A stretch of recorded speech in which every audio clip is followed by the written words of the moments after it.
sending the email.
So I'm waiting up to exactly 1 before starting.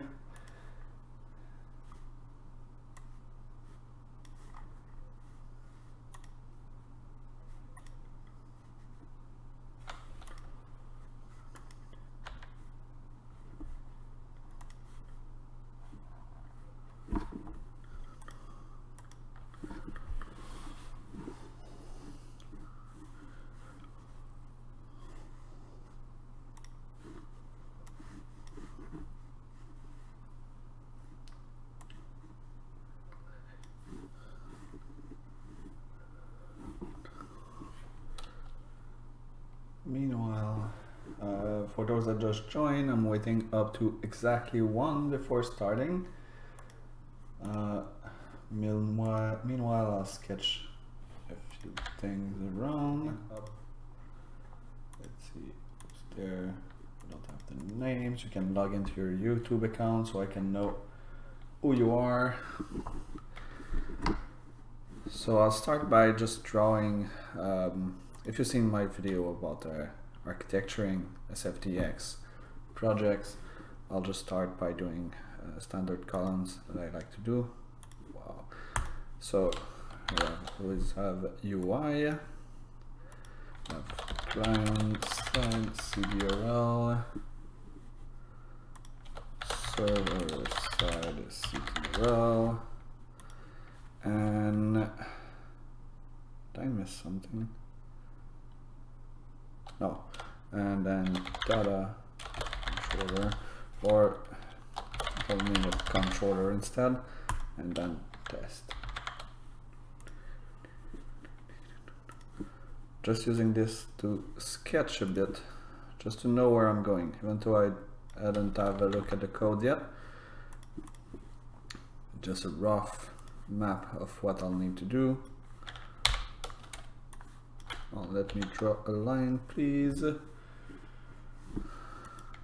Why doesn't that work?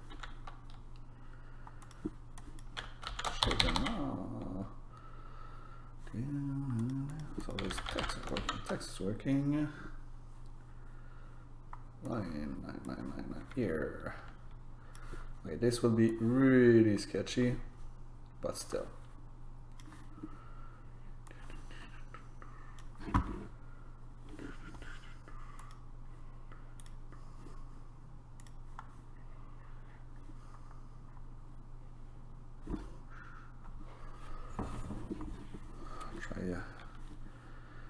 I'll restart that just to make it a tad cleaner. I'll do a new layer. It will be much easier to work with. If you don't know that software, it's paint.net. I use it to edit PNG and JPEG file. It's like a really trimmed down version of Photoshop. Really easy to learn, free. Allow you to do layer management, text editing, transparency, whatever effects. There's plugin available online. Really useful tool. So, as I stated a few minutes ago, I'll be starting at about in a few minutes to let everybody join. Meanwhile, I'll just prepare. If you haven't watched my video about architecturing SFDX project, after that LiveCoding code, see how it works. I'll try to record it with better audio at some point. But what I like to do when I start this SFDX project is to draw kind of a map. I structure my project into 5 parts, which is going to be the UI, the client side controller, the server side controller, then the data controller, and my unit test. This is mostly to help me pick up or make sure that I don't forget anything and that every part has its own responsibility and that it's all well defined. I'll draw a few straight lines, as straight as possible.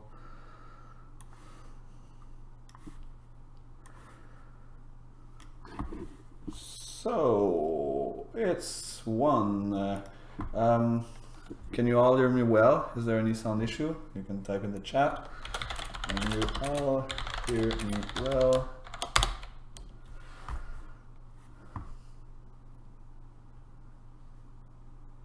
There's a few viewers in there, so please somebody answer.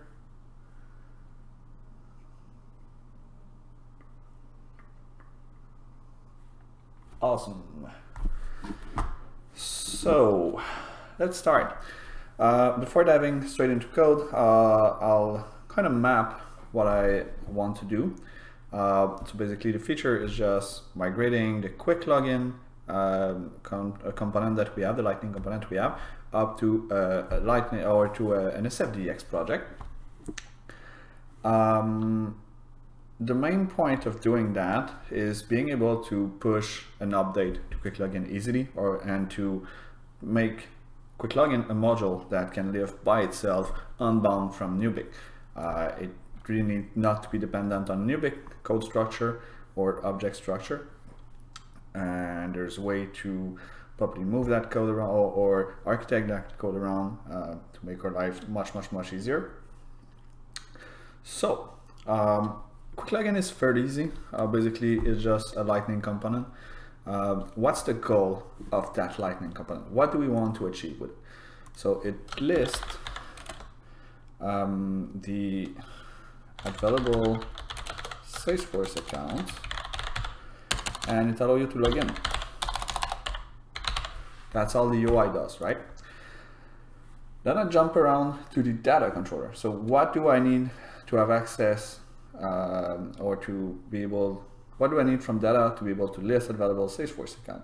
So I will need some kind of method that will be list SF accounts. Oh, whoops. List SF accounts. Oh, by the way, I did on 3 years, so I might run into issue and not be able to finish whatsoever. Hopefully I won't. So let's see how it goes. So list Salesforce account. What will I need to do? We'll rely on sharing rules. So we'll list all the account that a user have access to, and we'll need the user ID, which will come from the context. I will write here what the context is. So in here we'll need the user ID. The context is usually kind of a JavaScript object I bring from the UI up to wherever I need it. And also, we want to list the Salesforce account only for accounts that are active, right? So it's not in the context. It doesn't rely on where the Lightning component is. It's really more on the data controller. So here I will need the context. And I also need a filter. And the filter being where the account is active or whatsoever. I'll dig in the actual code later on to figure out, but I know that I'll need a filter. I also need some kind of grouping feature. So grouping. And that's all there is. So given that this worked, I can list the Salesforce account using a context, filter, and grouping.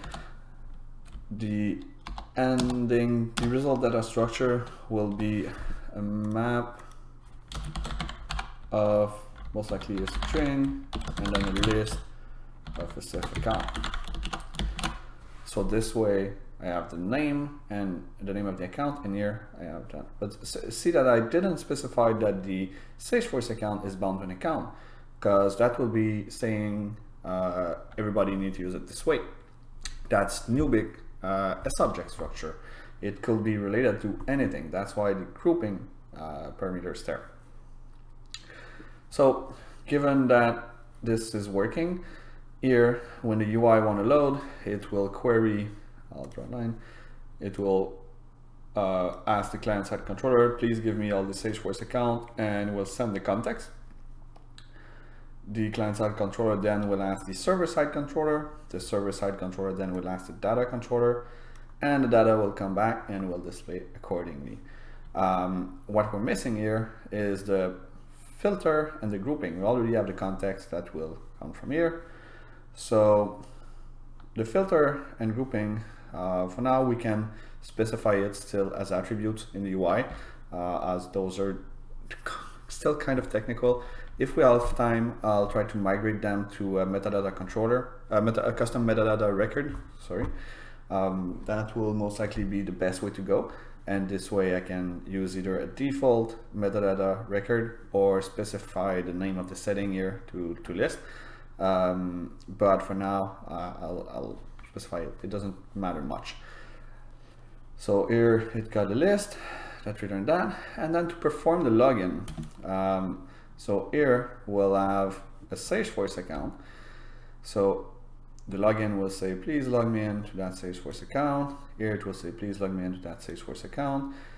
Here it will, the server-side controller then, does it need to play around with a subject? No. So do I put my login code here? So I could do login,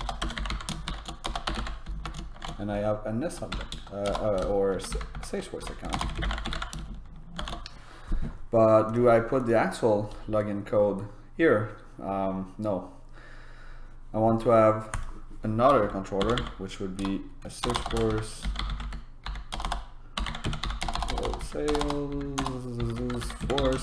account or login helper. That will receive a username, password, a token, and most likely a domain, which is either a custom domain, sandbox, production. Using that, this will return, it will most likely .login. So given those parameters, this will return my the login link, or at least the session ID, and maybe it will even have like login to Workbench here, but it all belongs there, which it's going to be a class by itself. It's not going to be within my data controller. It's going to be an helper. One thing, building SFDX, as this can be used without all of the UI and data controller, this will be another library, another project, another SFDX project. So let's dig into the current QuickLogin code, just to see if that plan will follow through. I'll go here and Welkin. I'll want that preview. So the QuickLogin component, choose an account, so it lists available accounts. How does the grouping work? So basically we select that, and then there's got to be an action on account change. It most likely filled this out.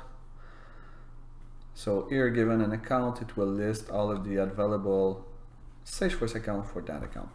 But see here, it's bound to account, which will most likely be something else. It's most likely going to switch to a string array, as we don't know if it's going to be in a subject or whatsoever. It will be grouped by username or type of environment or whatever. It can be a formula field.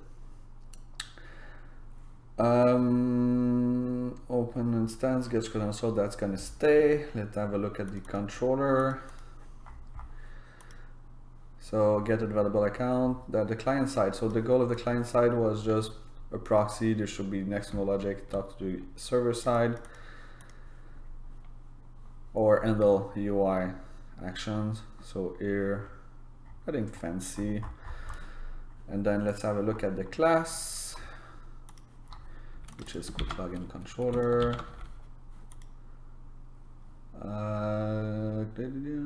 Class QuickLogin controller. Okay, that's where most of the re-architecture will happen. So the query here is hard coded. So we've got the filter part. Well, we can see first that we're selecting from account, which need to be reversed back, as the main data structure is the Salesforce account and not account. That's going to be the grouping feature. And then there's a where on type customer, account status is active or temporarily active. We'll try to make all of these dynamic. And then given those account, it fetch all of the Salesforce account, and then it parse that, return a list of account. So it build actually a list of all the Salesforce, of all the accounts that have Salesforce account. And then there's one get account instance, given an ID to return the a list of all the account, the Salesforce account from a given account object, and that's called from the makes sense. So basically what it's doing here, instead of asking list available Salesforce account, it's actually doing list group, and then given a group that has been selected, it does give me all the available Salesforce account for those groups. We might do it this way. It's not much of a difference. Then get instance open link. That's something that definitely is going to move. So here, see if somebody want to log into a Salesforce account using credentials, it will need to rebuild a whole function. So that's not the way we want it. And it's using soap partner. Oh. And workbench link. Okay, so there's not much code around. So what we'll need to do is create an SFDX project. See here, I've got a few projects that I already have around. SFDX project only reside on your computer. They're not bound to any environment when you create them. So SFDX force project create. I'll call it QuickLogin. Or maybe I can start. No, I'll start with the QuickLogin, because I'll have two projects. I'll have the QuickLogin and then the login tooling. Maybe for the logging tooling, I'll use the common library, which is just a project that holds code structure that can be used from anywhere, that are not bound to anything. It's mostly helpers. So SFDX force project create QuickLogin.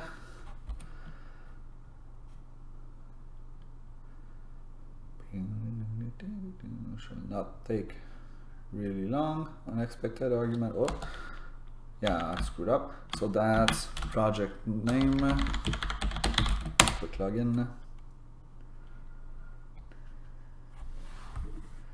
If at any point you have any question or comments or whatsoever, just ask them in the chat. I'll be glad to answer them. I sometimes have a peek at the chat window. Okay, so QuickLogin project has been created. cd QuickLogin, and I'll open Visual Studio Code on that folder. So I have my README file, my SFDX project file. What I'll need to do now is create a scratch org, create a default scratch org. I'll name it QuickLogin LiveCoding. It doesn't really matter. All scratch org only live for 7 days, so they will go away by themselves. So I'm seeing the output here. There's always update to Visual Studio Code, which is a good thing, but also annoying. So my scratch org has been created. I can open it, but I'll wait a bit because sometimes the domain activation takes a while. But I can show you. So in Visual Studio Code, whenever you want to invoke SFDX command, you can do ctrl shift P, and then you've got SFDX command. But you can also just do open, and it will filter them down. So open default scratch org. See, the domain has not been activated yet. Here it is. So the first thing that I'll need is actually my data structure. I'll just bring the one over from Nubic. So in Welkin I can Salesforce, just try to find the object Salesforce account. So I do have the XML. What I really need here is the actual same API name. So I'll create an object, custom object. I'll name it Salesforce account, Salesforce accounts, auto number, SFA, number 0. Did I put it deployed? Yes. All good. So I created the object. I don't want to create each field one by one. I just want to bring the whole data structure from Nubic. So what I'll do here is ctrl shift P, pull. So I'll bring my code back from my scratch org, which is just going to bring the object structure.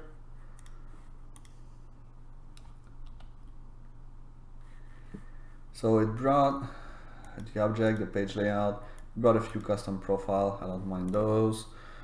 So force app, objects. So I have my object file. So I'll just bring the one from Nubic, copy it over here. There's most likely going to be some issue here, however. Status of the Salesforce account is either Salesforce account status. I don't want that validation rule, that's for sure. Alright, let's try to push it. So I'm saving the file, ctrl shift P, push.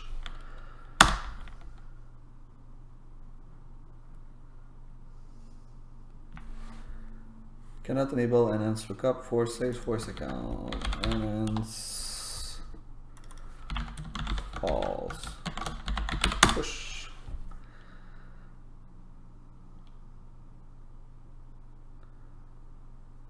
There we go, the object has been pushed. So back to my Salesforce account here, I'll do field and relationship. So I have all of those. There's a bunch of features that have been disabled through time, so I'll try to clean it up a bit. Look up to account, I'll leave it there. Allow custom code, we don't mind, but it was a formula field. If disable custom development. Okay, that was for monitoring purpose, so I'll delete that. Apex test run okay. We're not using that anymore. Custom domain, I need that. Disable custom development, I'll delete that. Disable insert. Those were all feature bound by a package that we created at some point. The package queried a web service at Nubic to using the organization ID, finding it back into Salesforce, your Salesforce environment, and seeing if we could have update or insert. So if we unchecked allow insert or disable, or we checked out a disable insert, there was a trigger on account opportunity, and every single trigger in fact started failing.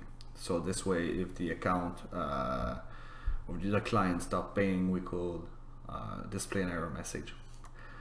Environment ID, we're not really using it. I'll delete it. Notes, I can leave it there. Password token, safe email alert, unrequired. Salesforce account name. That's fine, should just be the name, right? Oh, it is. So the name field has actually been overridden to be data type text, which makes sense. Status, what are the possible value of status? If Salesforce account is set active, otherwise set it as inactive. An active account would not be the developer KSU and in the Nubic tool. Oh yeah, we can re-implement that feature if it's not there.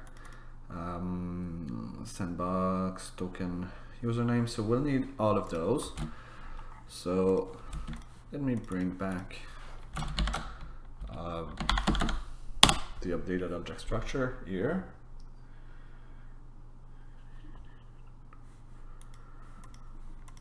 Sometime the pull from here is failing. When this happened, okay, let's try. Oh, I did push, crap. Can I do pull?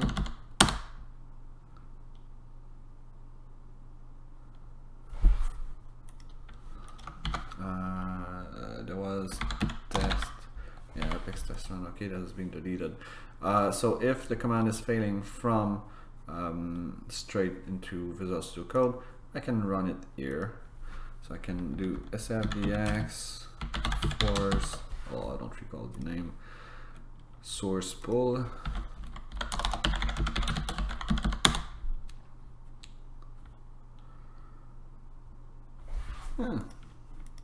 Annoying.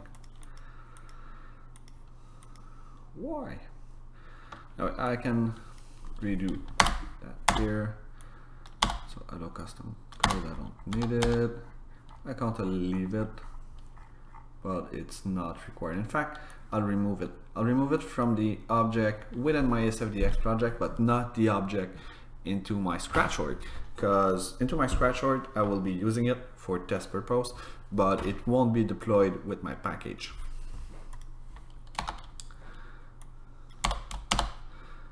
So custom domain, I need that. Disable custom development, no.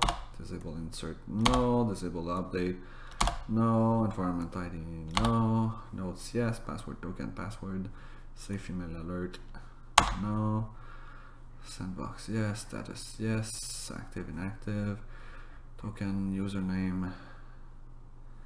Salesforce account name. The validation rule, Salesforce account. I'll remove that if the status Salesforce account is either active or inactive. That's a really strange validation rule. What if I push? Let's see. It will detect some change. We'll see how it does.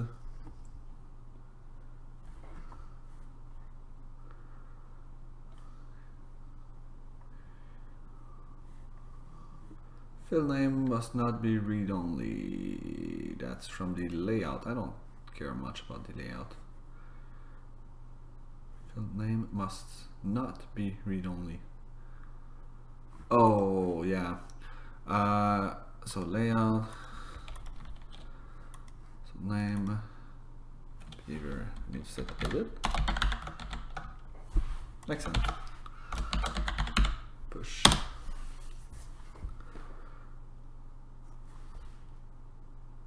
Field name must be required. I'll do a set it as required. There's no required field. Can I just pull it from here? Grab.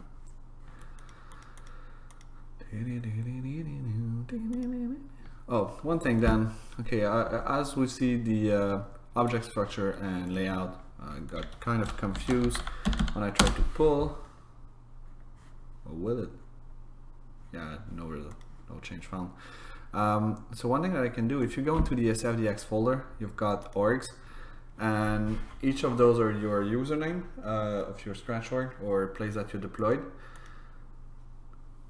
You can just delete them, just recycle them, and then if I do pull, it should hopefully fetch all. Yeah. If we cannot pull, oh, I need to do a force override because now it's seeing difference. So SF, oops. Oh, I need to do it here. So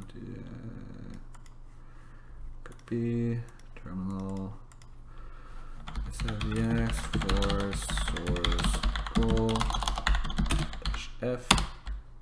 We're gonna do some actual code real soon. So it fetched the layout, not the object. Well, does a push work now?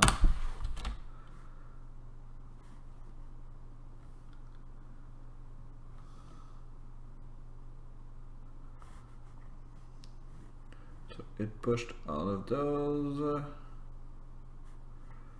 So one thing we'll do before creating a package is that I'll delete the profile modification from my project. For now I don't mind because whenever I do a pull it will bring them back, but I won't require them. So I have my object now in Salesforce. I can create a tab, or I can go to an account. In fact, I want to create an instance of those to be able to play around a bit. So I'll create a test account related. I don't have my, oh, did the lookup got deleted when I pushed? So Salesforce account field, here's still the lookup. Okay, so here I'll do edit page.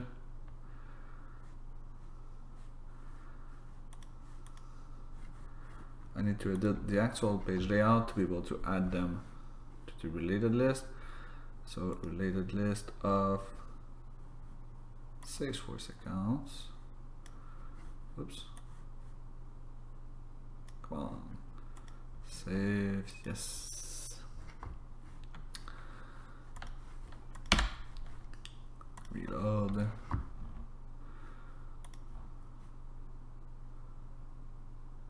I don't have Salesforce accounts still, but that's a good thing. There's something else I want to talk about and show you guys. So I created the object through and the fields through metadata. It didn't create the permission, and that's something we need to change how we work with. When we create projects, we try to handle everything through permission set. So what I'll do is permission set. I'll create one for each feature that is going to be available. So I'll create use QuickLogin. Save. So I'll change the object setting here to include Salesforce account. Edit. I'll give all permission.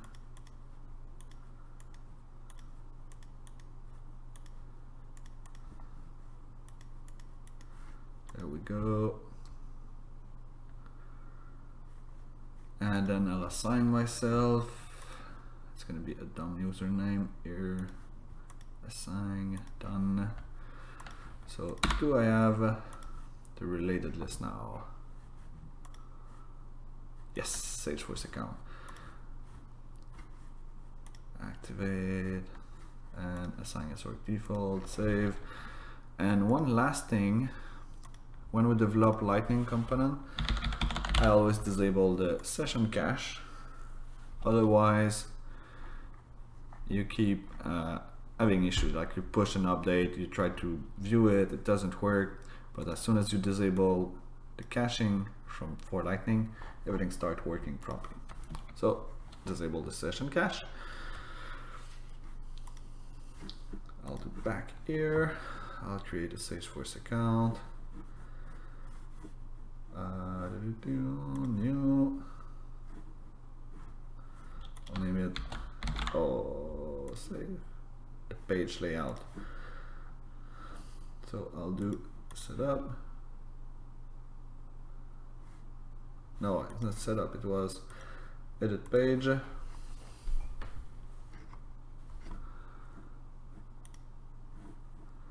then the page layout. I'll just add everything for now. We'll clean it up at some points.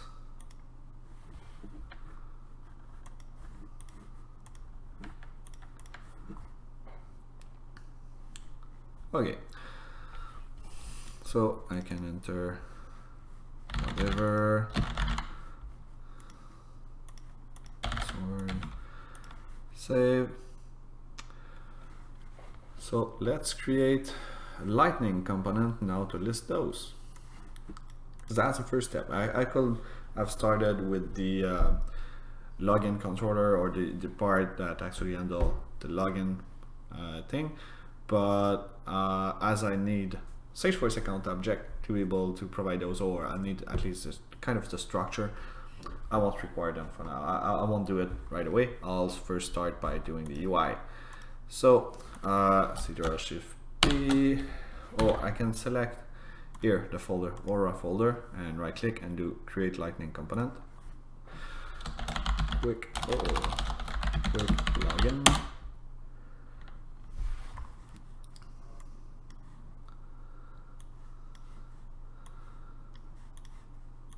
So this is most likely gonna reuse everything, from the original controller that we had. So I would also create an Apex class. So I'll build the dependencies. I'll build the Apex class, just a copy, make sure that it works or it barely works, and then bring the Lightning component. So I'll create a folder here, new folder, classes, and create Apex class, QuickLogin controller. So I'll take the QuickLogin controller from here.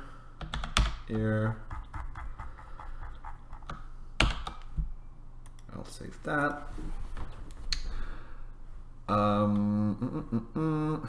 There's also going to be the unit test class. I need not to forget it.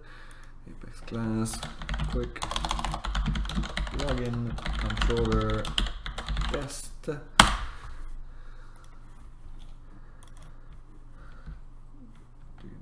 Let's see if it actually existed.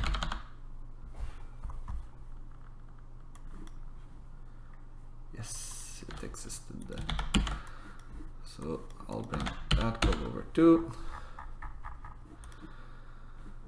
Let's see if I can push it. I'm most likely not going to be able to push it because account status does not exist. So the unit test will fail, but seems like everything else might work. Let's give it a try. Push.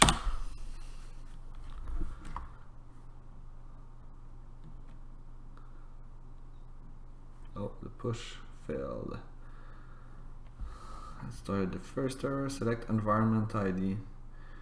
Okay, I don't need environment ID from QuickLogin controller. Oh, this was trying to keep it. I'll remove that feature.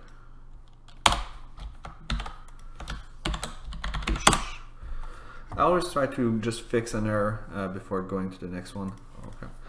And see, it didn't detect any change, but if I select the force app folder here and do push,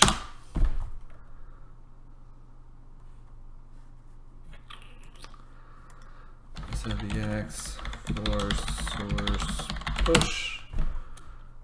It's always depending on the type of error that we have. Do I want to override the page layout? No, I don't want to override the page layout, so I'll remove it from here.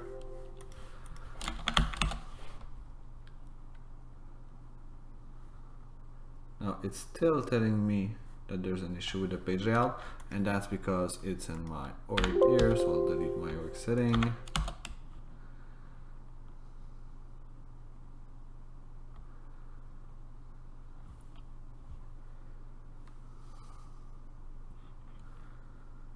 You guys are pretty quiet in the chat. Okay, so select environment ID still online. Oh, true one. Where's that? 43. 43. I don't need that environment ID. Oh, account QuickLogin service mock is also something I need. So account QuickLogin web service mock.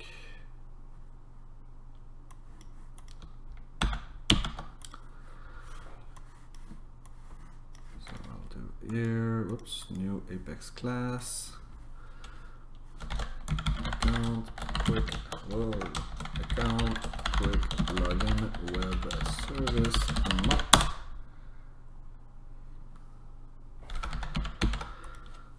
Can I push that? It will ask me for soap partner now, I guess.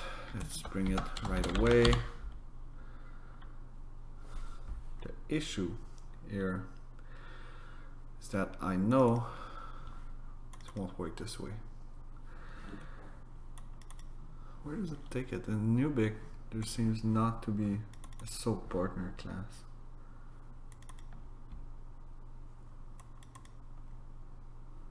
It's really strange. Whatever. Maybe it's defined elsewhere. We'll see.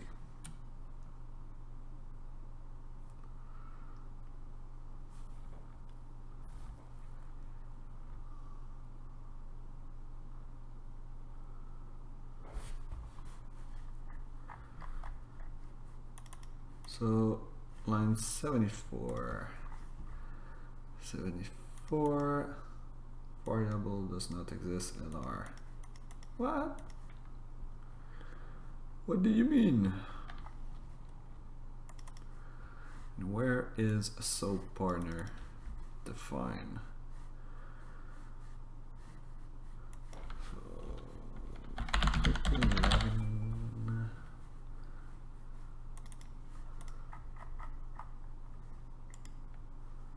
Go to definition. So there's a soap partner. Why wasn't it being fine?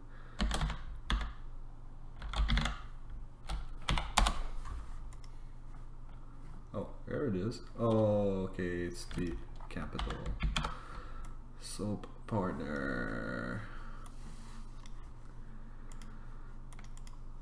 New Apex class soap partner.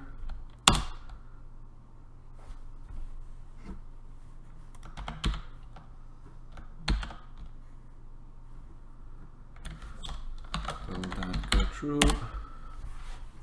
Crossing finger here. Oh, nope.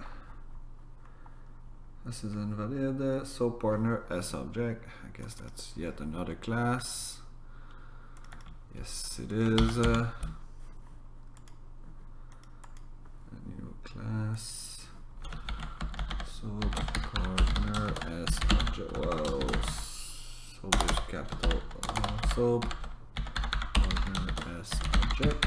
Ah, should look at what I'm typing. Partner S object.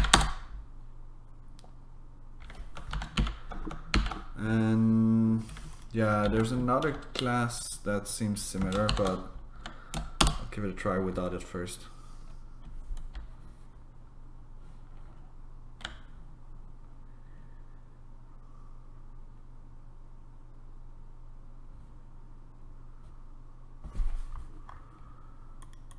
Variable does not exist, project manager for sure. So QuickLogin test, line 15. Don't need that, I don't need that. In fact, I'll cancel all of the unit tests. Won't be anything for now in the unit test because I don't like them. We're gonna re-architecture the way it works and what we actually need to test. So those tests were still invalid. Line 43 in QuickLogin controller. 43. Oh crap. Select. What did I delete? It? Custom domain password.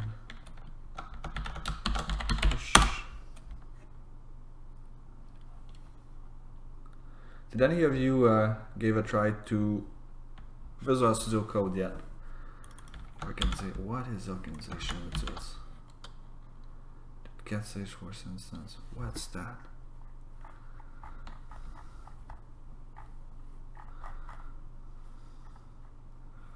Organization utils. Good lord. Get the current Salesforce instance, so it get the current domain.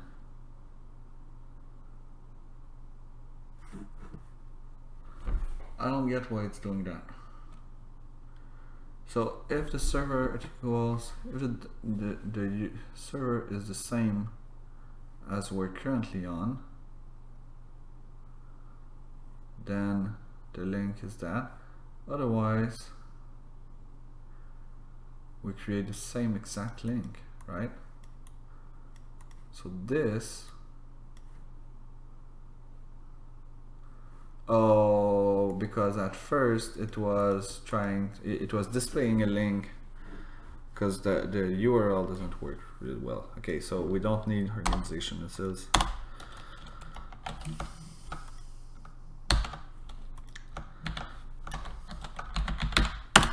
Alexis is saying that you guys, well, at least Alexis have not given a try to Visual Studio Code.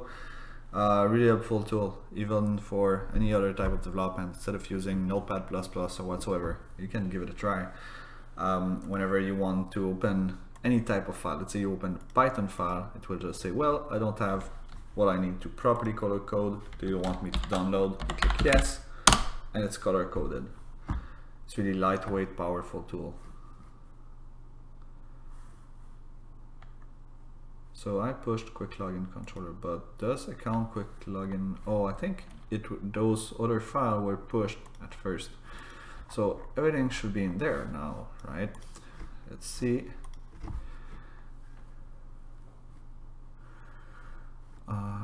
Code, custom code, Apex class. So seems to be all there. Okay, lightning component now, finally. Is it already in here? Lightning component, QuickLogin, yes. So, I'll close everything here. Well, No, I need QuickLogin. I don't need those. I need that. I don't need that. I don't need that. Or so the component.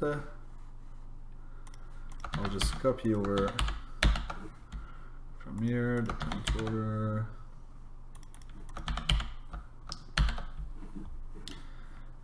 There was no renderer, no helper, no that, no design, no style. What?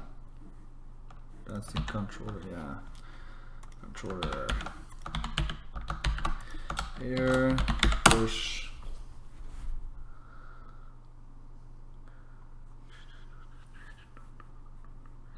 So my QuickLogin has been pushed.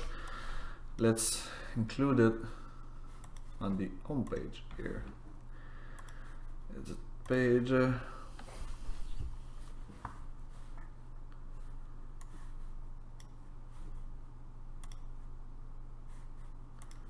Activate to everybody. Next, activate, and then back. Choose an account. I have no account yet for some reason. Let's see what's wrong. I still use the developer console to get my logs. There's a way through SFDX, but so internal short name on entity account, that's for sure.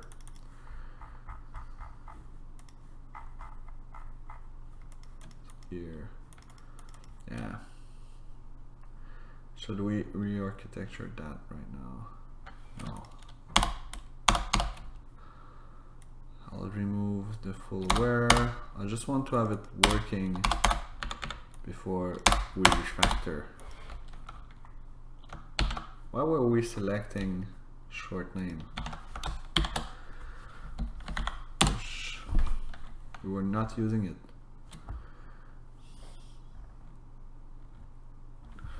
That's been pushed. As I disable the cache, I can just refresh and make sure. If you cannot disable the cache, what I try to do is display something, display a string, then I change it every time so I know which version kind of I'm currently running. So account status on account, indeed.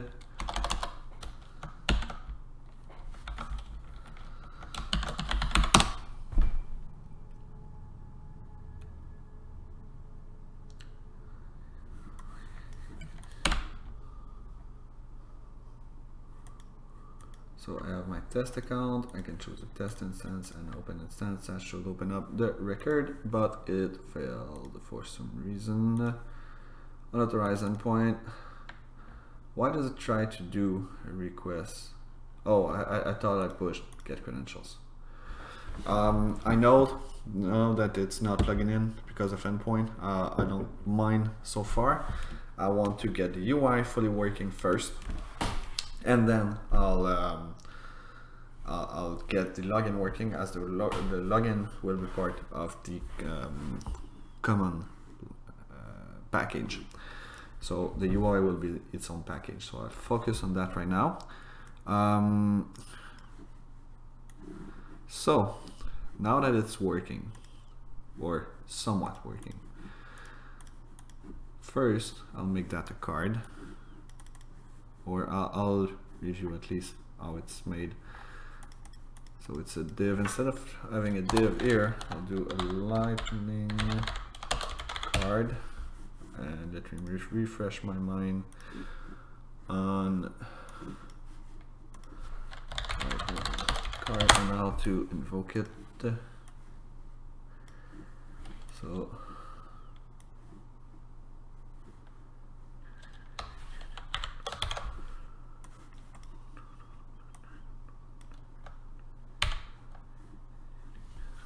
card editor, I'll name it QuickLogin, or should I leave it blank? Because the thing here is that it's made to be used in the utility bar, so that's why we invoke the utility bar API. Still, it will look much nicer. So icon name, so I'll Google SFDX icon. Right now it's using standard account.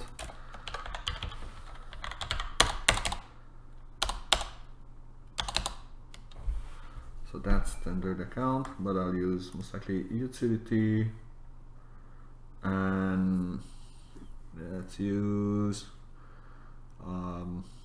database. Utility load database. I'll remove the footer. So let's push that.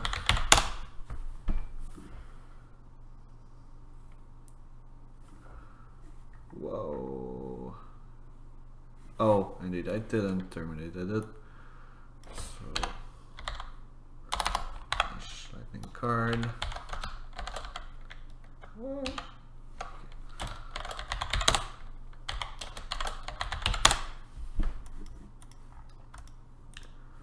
There's an extra doesn't tag. It's almost been an hour now, but we're almost there.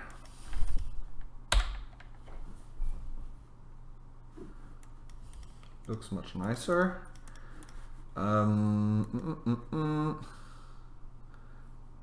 Let's have it in the utility bar just to see how it looks. App manager.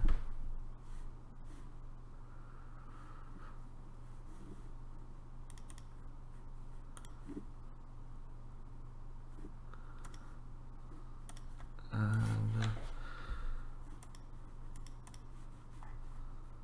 QuickLogin.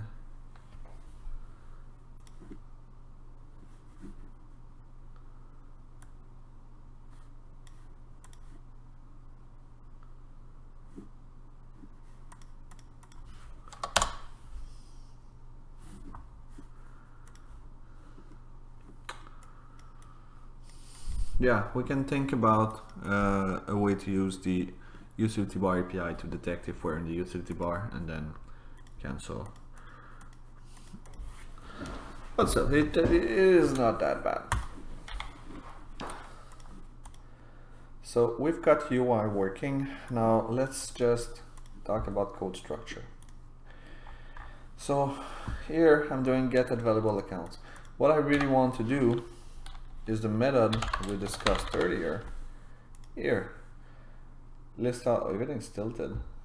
I didn't notice when I drew them. So list Salesforce account with the context, filter, and grouping. So I'll do aura enabled, public static map string list.salesforce account.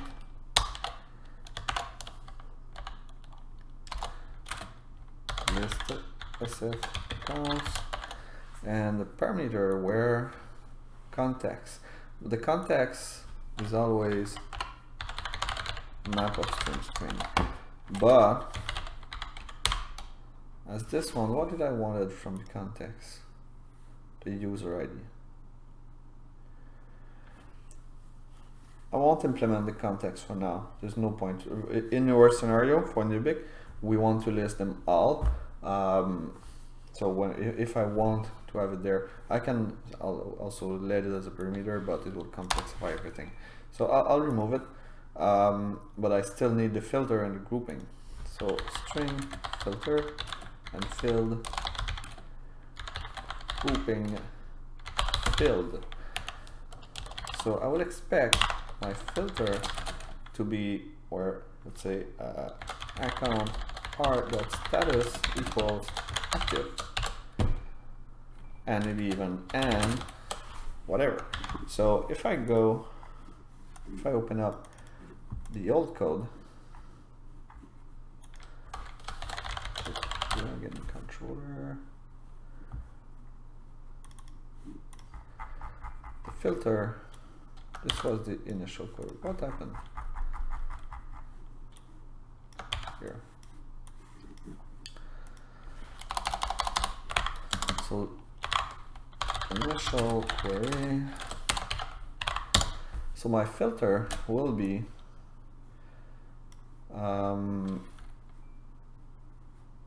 where account type. Okay, I just want to see if I'm able to build it this way.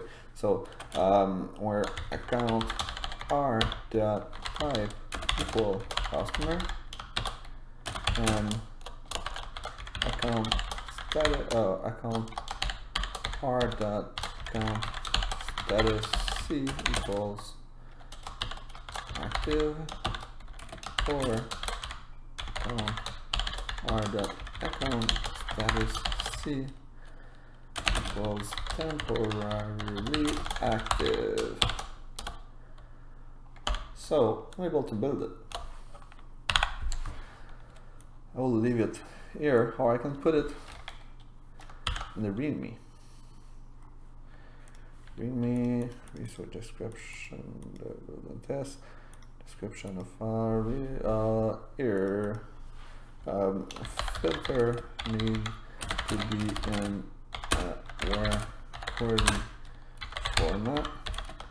It was initially that.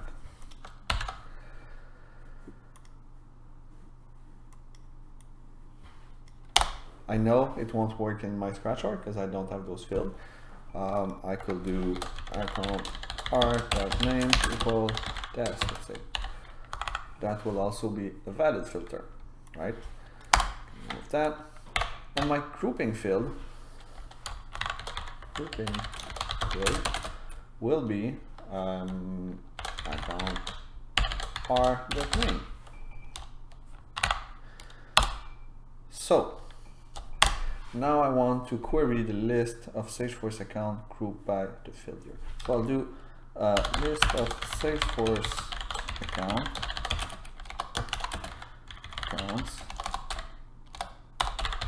equal select ID from Salesforce account, where I also, one thing I like to always start with just the ID, and I add in fields as I need them. This way I know that I have exactly what I need. There's a more generic / intense way of doing it, the query, but we'll go through that another time as time is running by. Salesforce select ID, Salesforce account, where I want to do the active thing. So do I have the field there? Object manager, Salesforce account, field, so status, where's status equals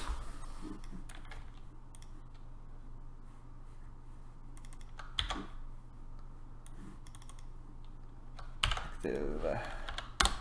See that I'm not destroying everything else. This is mostly because removing code would actually make the whole code crash and the component not render. So what I'll do is duplicate everything up until I've get that working, and I'll remove everything else. It will be much easier to test along also. So I have all of those. Now what I'll need is I have the ID of the Salesforce account, and when I returned them there, I selected everything, but what we actually needed was an ID, because we want, for some security reason, we don't want the username and password to go back to the client. We don't want, if they don't have access to, and we want to give access to the QuickLogin still, we don't want those information to be transferred. So we'll always talk using the ID. I'll need the grouping field. So I need to change that now to database.query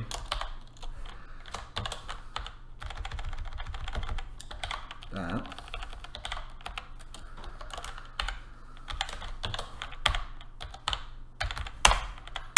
And as this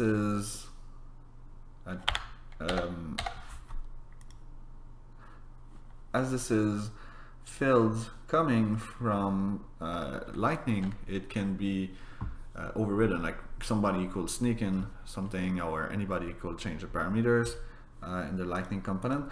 So I want to add some security in there. I want to make sure that I don't do like plus grouping fill, because that might screw it up.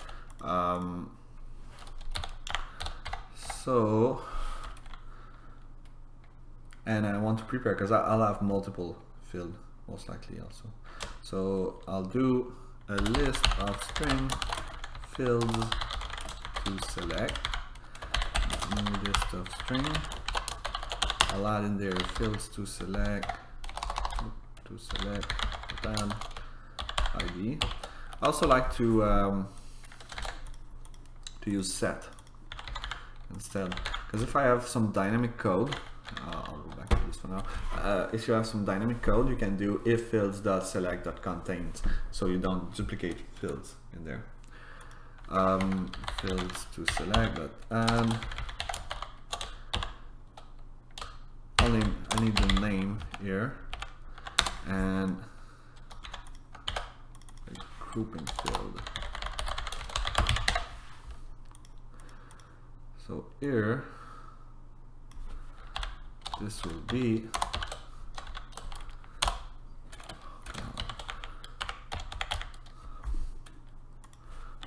plus string dot join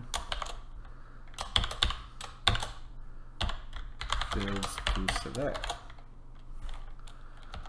So now I have my list of account. I'm still not filtering them. I could do n plus filter. And one thing is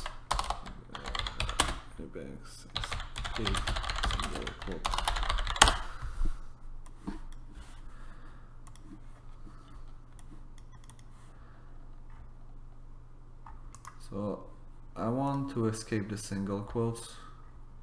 There's always string that escapes single quotes in my field names. But I don't want to escape it in the filter, because it might make sense. So now that I have those, I'll create my map of string list of Salesforce account. That equals a new map string of list of Salesforce account.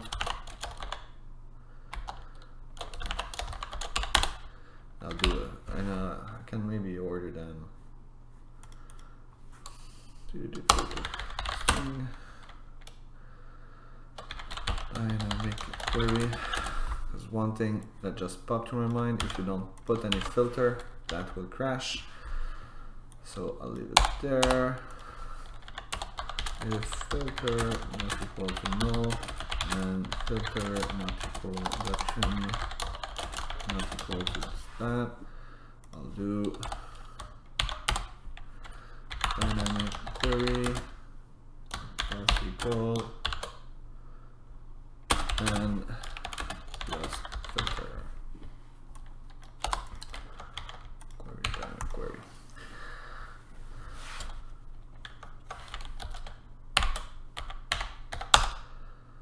So here I know that I can return red. So I'll do for each for Salesforce account C. And here I could order by name, order by whatever. For Salesforce account C in my accounts. Accounts. By the way, I'll try to push. I know that this is not gonna work for now. Link 14. Yeah. Missing at link 17 and get that. SKS.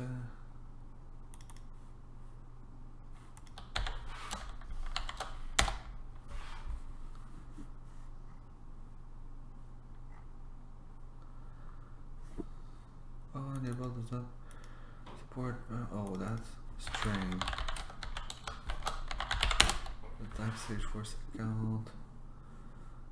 Where did I put Salesforce account __ C?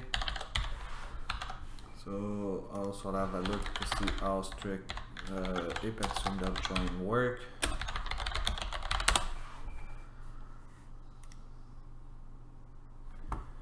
Did I change the and on the function? Yes, I did change the and.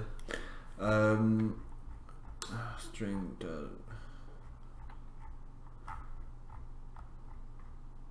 join is the iterable and then the separator.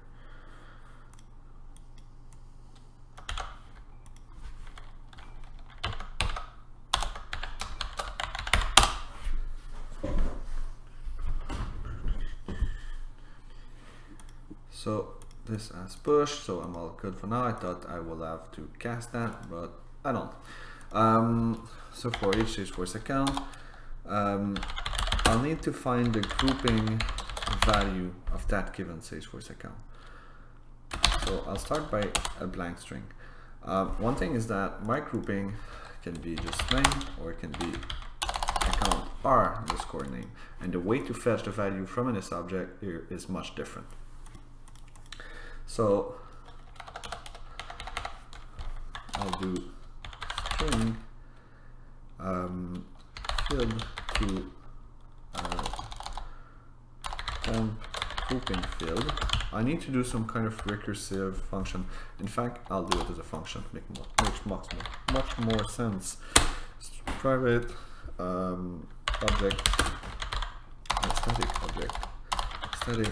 object get field value, string field name, and s object the object. Yeah. But if I return then in this object,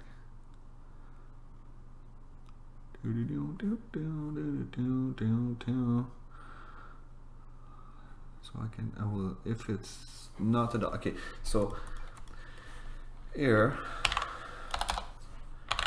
if contains a dot fetch the subject, then recursive call the remaining.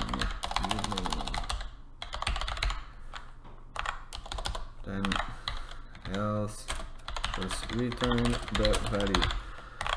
So I can do that logic. I like to always do this kind of thing, just describe the basic of the logic before actually coding it.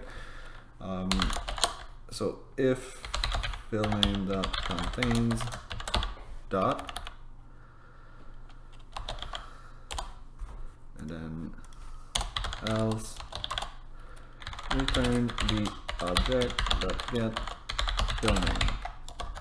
So I code the easiest one first, and here I'll do string s object name for field name dot substring 0 dot field name dot index of dot. So everything before the dot is actually the object name, so account r, and then also need the new field name called field name dot substring field name dot index of dot +1. So everything after will be the new field name, so it will be name.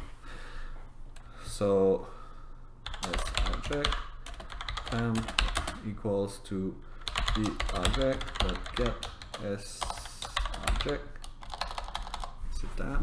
I'll go see the doc. S object methods.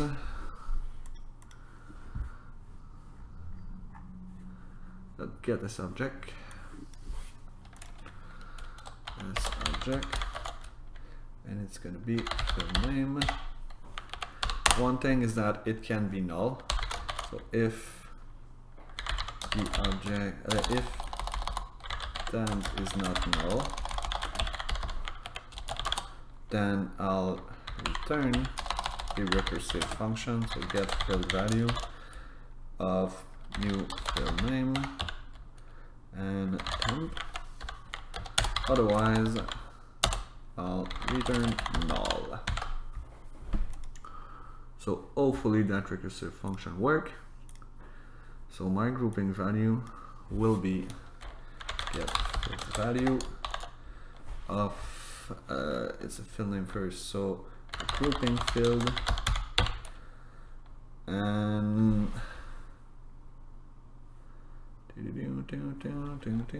account. I cannot do toString, that's the thing, because here I'm returning an object.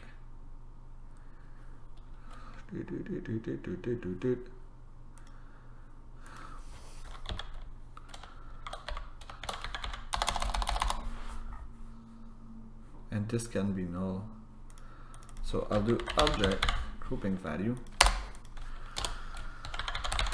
string grouping value string equals line string, and if grouping value not equal to null, grouping value string equal grouping, or can I do string that value of? Okay, string the value of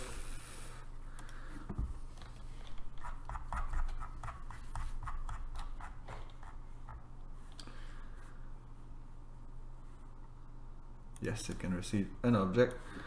So string the value of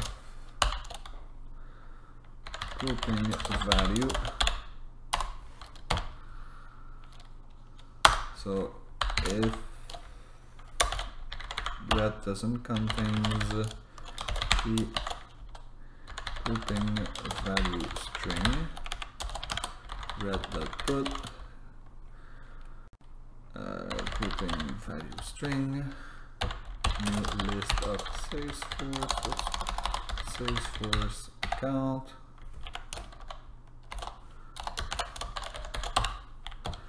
red.get grouping value string and my Salesforce account.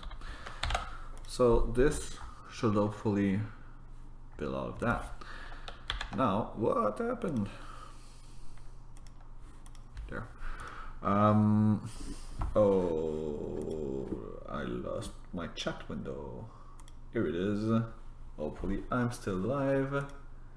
Yes, I am. Sweet. So now I have the method. I need to call it from my Lightning component. As a test, I'll just call it from the controller, or I will build here kind of another full structure. So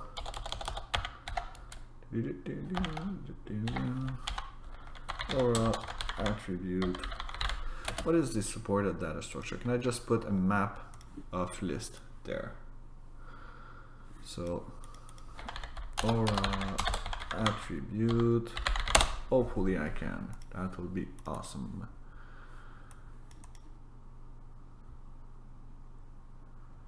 Supported type.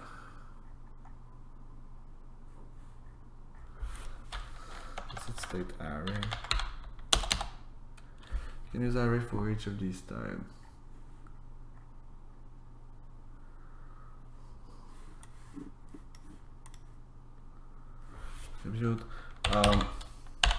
As it says JSON, I'll just try to output it as an object. So available SF accounts type equal object. Do I have an init function? Yes. So in my init function here, I'll query my new method.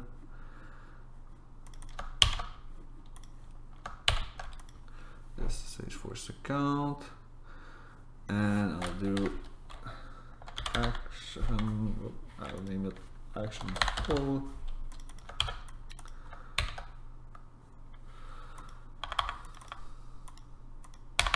Here I just want to do console.log of response.get return value.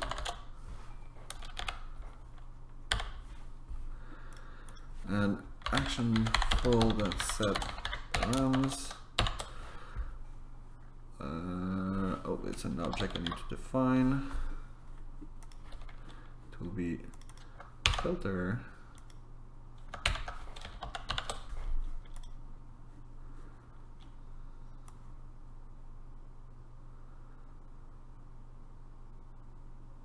I won't put any filter for now. I'll put a grouping. So grouping filled not equal that is that. Yep, grouping filled. Copy paste just to make sure. We'll put this another line also for clarity's sake.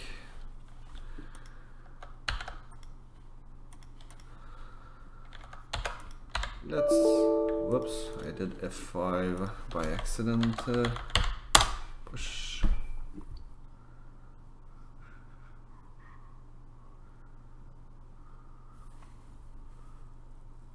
Line 29 here. Indeed.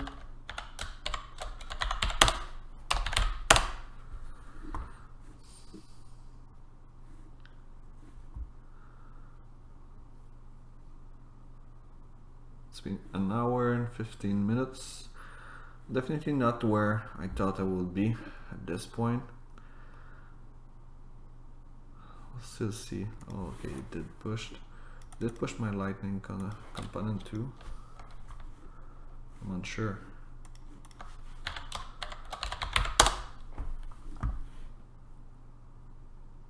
Yep. So where's my browser now? Got my dev console, not what I want. Here, do F12.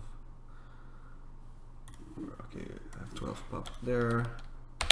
If you don't know how to use the developer tool from Google Chrome, learn it.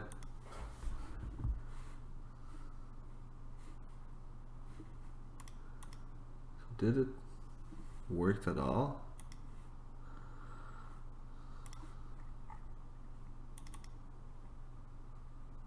I don't think so. Get account instance, not what I wanted.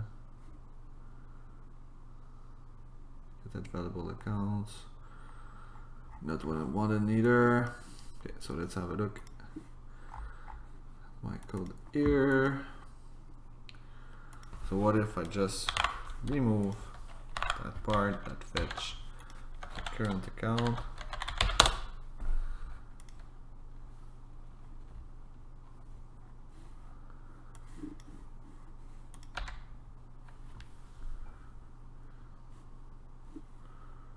Action failed, action is not defined. Oh crap, I always do that error. I always either forget to include the action or I forget to rename it. So now this will most likely do something at least. So I did receive something which I don't know what it is, right? Get return value. So I group by account name. So what if well, I'll do component.set just to ensure that I can list them, or that I can save them. I mean, variable SF account and responsive get value. And I'll test something by just doing a console.log component.get v.add variable SF account. I'll try to access one of them because I know it lists by account name. So let's see what this will output.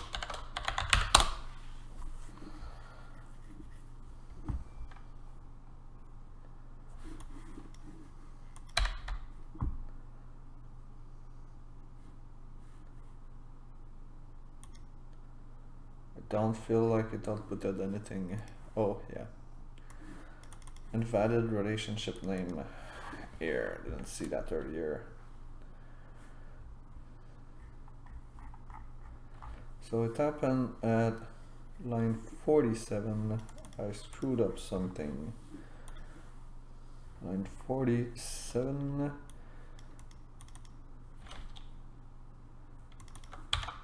Indeed, I need to do subject name.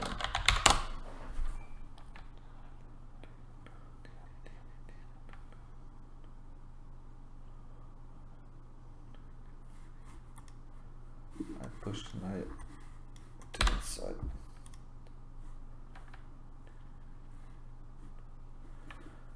Okay, cannot read property test of undefined, but still here I do have my array.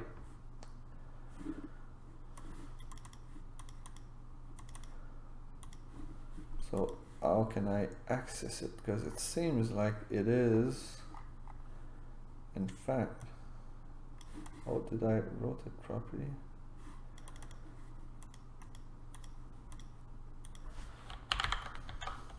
Just because that didn't exist,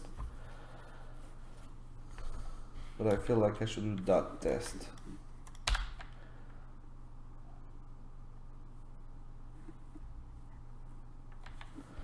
Cannot read property test of undefined. What did I screw up here? So I did component.set. I'll do for red equals that.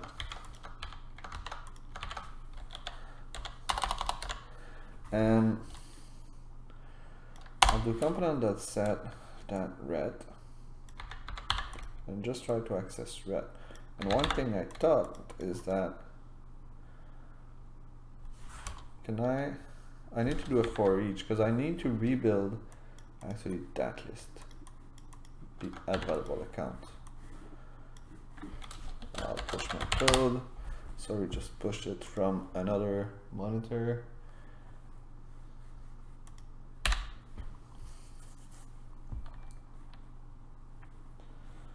So I've got console.log now. It did work using it this way. Did I left my no, it's still here. Okay, that's what I was seeing. So JavaScript for each key in object.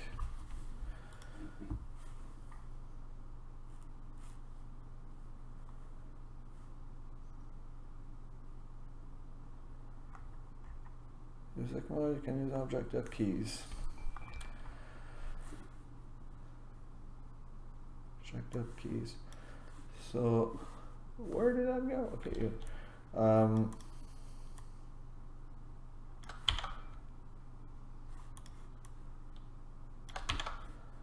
So here, my Visual Studio Code.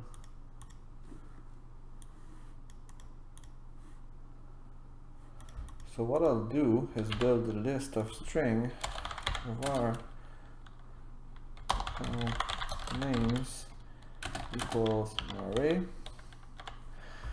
and then for each key in my object red,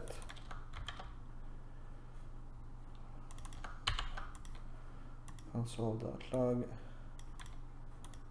I'll still leave that console.log. I'll test to see if my method works. Whenever I do something that I'm totally unsure about, I just try to test it line by line.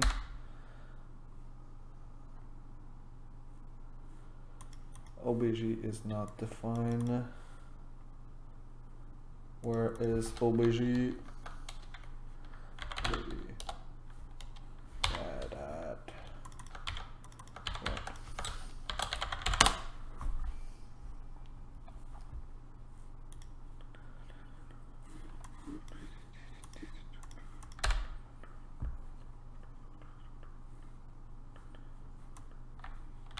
So here I'll put the key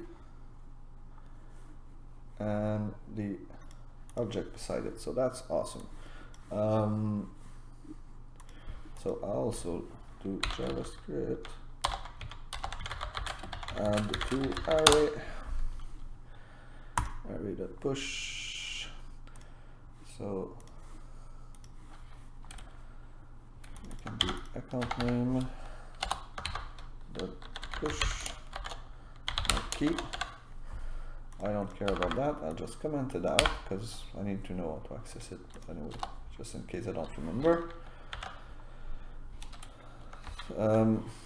One thing now, what is available accounts? Available account is an account array, but what if I just bind it to names? Because I'll name it available groups. Well, as I said, first I'll rename, or I'll duplicate instead. So available groups, which is a string array, and I'll set my value to that. Import here component.set v.that account names. So now that I have my available groups, what I'll do, I'll comment everything within the card.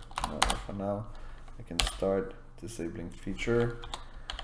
As I'm almost there, I'll do a lightning select still. Proper alignment.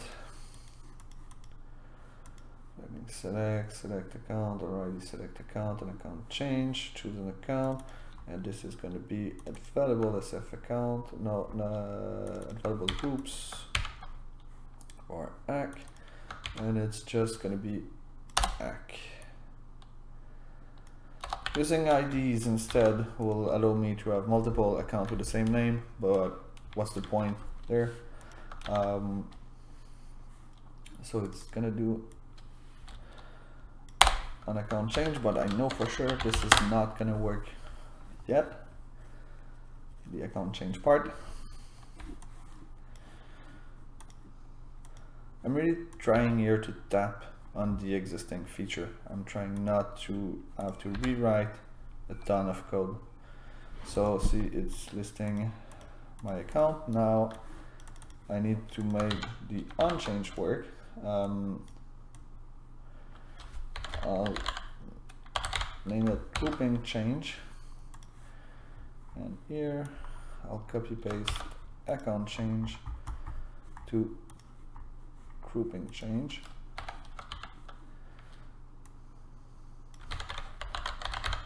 Change, so selected value. If I selected something, here's what I want to do. Otherwise, that selected account equals selected value. That's good. Selected intent, we do that. So the action, I'll get selected account. I'll do selected grouping. I don't think I'll need it anymore, but selected grouping.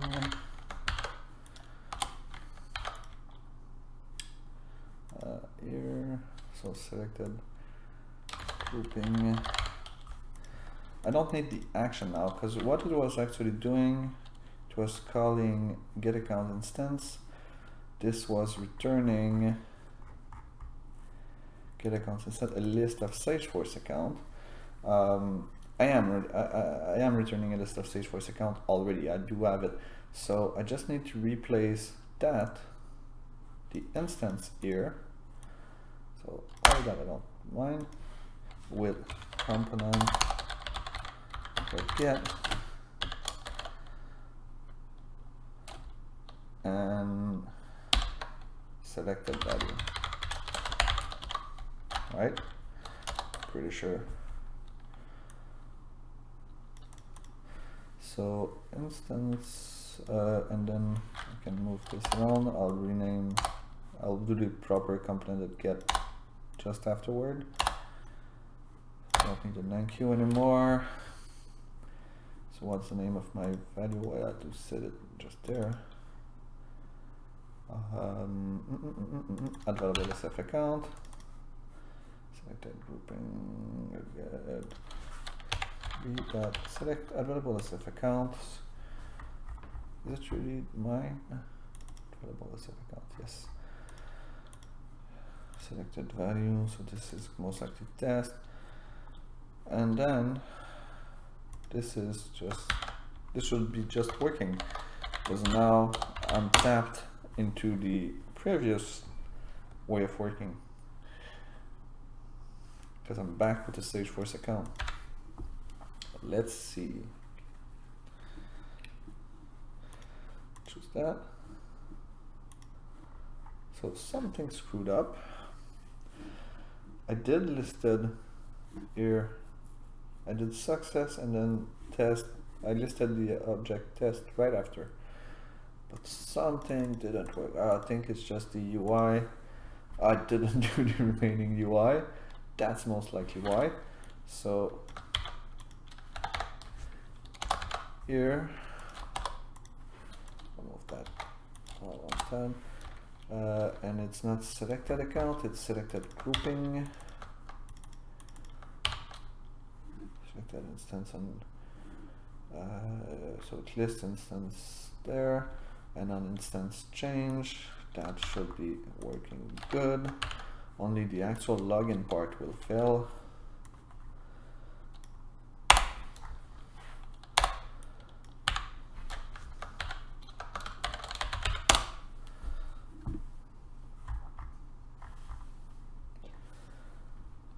So do I still need available accounts? No, I don't need selected account neither, but I need available instance and selected instance.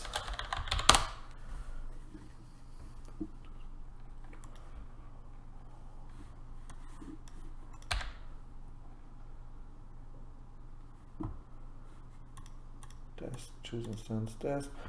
So I can get the credentials, it's opening up the object. If I go back, what if I do open instance? It should hopefully tell me that it could not connect.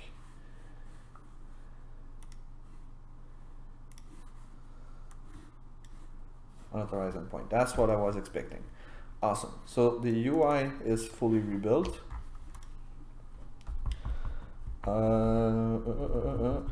Now we do have two hard-coded parameters, which are the filter and the grouping field. So I'll create attributes. Attribute name equal filter type equal string and grouping field. And I can default it here to I'll put name just because the account relationship might not be present. Default equal active equal no, I'll just leave it blank. And then I need to add them to my design. So I never properly remember. Now I'm falling through my chair.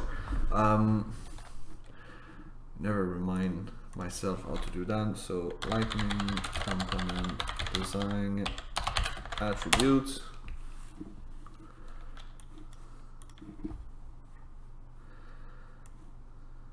I'll use the one with description.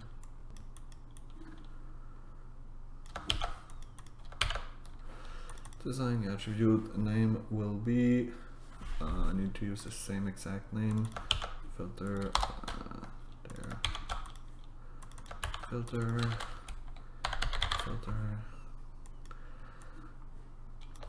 SQL where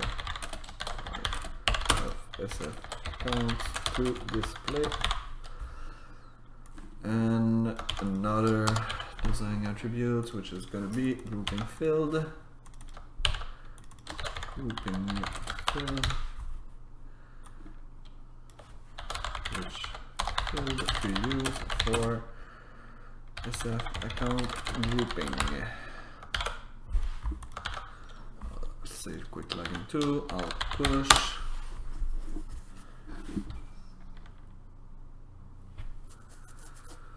Let's test this out, but first I'll need to add those parameters. Well, see, I did add the attribute, I didn't implement them yet. There's two ways of saying how to do it. Either I go there and just fill them out and it's going to be working, or if I use them already, we'll see how it reacts, and we need to make sure that it doesn't display an error, because that's really bad user experience. So here, no, controller filter. So here, if I do component get e dot filter, and here I do component.get v dot grouping fill. I always copy paste them to avoid dumb errors, they always happen.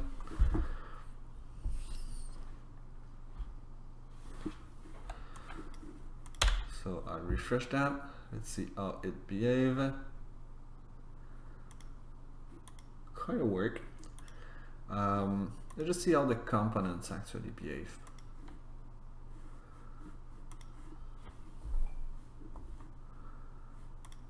It just doesn't group them at all, so we're good with that. Yeah, I need to go there and then do count r.name, save. Let's see if that works.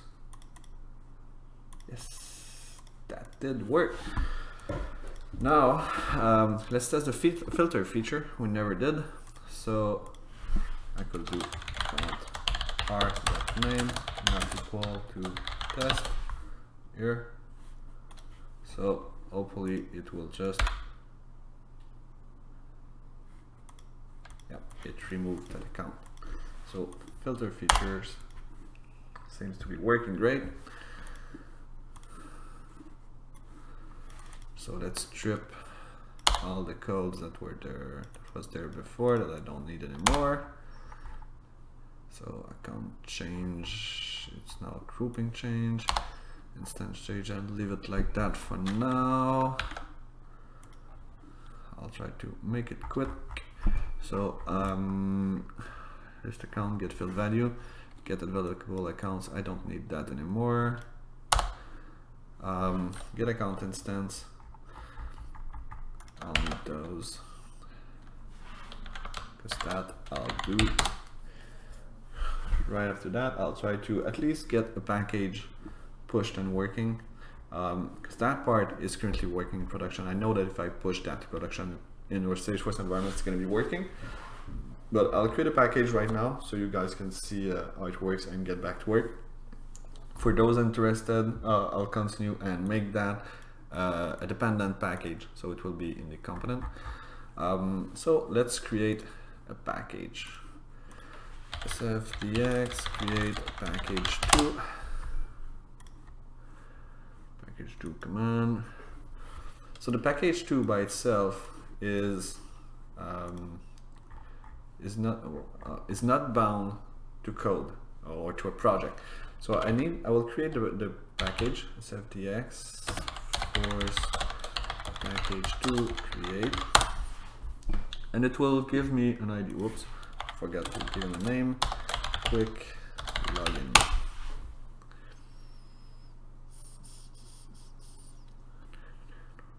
Crap.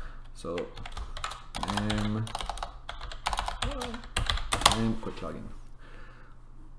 Oh, come on, it's dash name QuickLogin. I'll specify a namespace for this package. What about no? Oh no, I need to specify that I want a non-lock package. So I think it's -o unlock.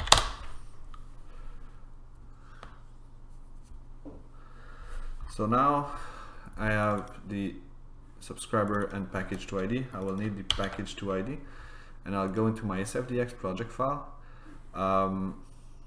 Just to make sure that I follow the proper structure, I'll open up my common project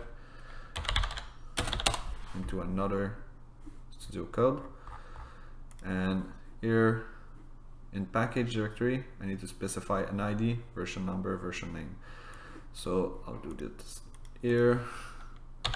So ID, it's the OH, version number 1.0.0.0 dot next, version name 1.0. So now I need to create a version of the package, version create, and I need to specify, I don't exactly recall, I need to specify that it's the force app folder I want to take. So create the general package, create a package version here.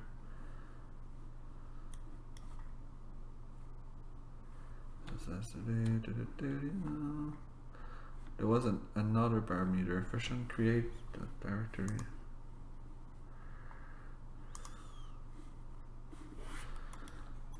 Version, because it can take a while to create a package. So version update, version get. Okay, well I'll just do it this way then.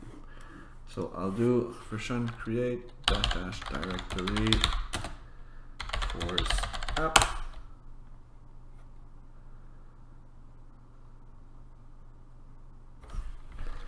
Yeah, because you can, there's a parameter you can specify that will automatically query the status update, so you don't have to query it by yourself. But whenever this will be done, I'll have a URL to install it. I'll need to update it, update the package version to be released so I can install it in production. The goal here was just to create a package version that should be working. Meanwhile, I can open up the common library. I'll show you what it's built of. Right now in there, I have copy value from rich text class. This is my test class. So it just this is used for copying rich text value from a process builder, because you cannot copy rich text value from process builder. You lose all the formatting.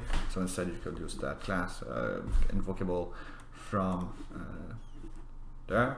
There's no dependency at all in that. It's just a simple procedure. Custom metadata controller.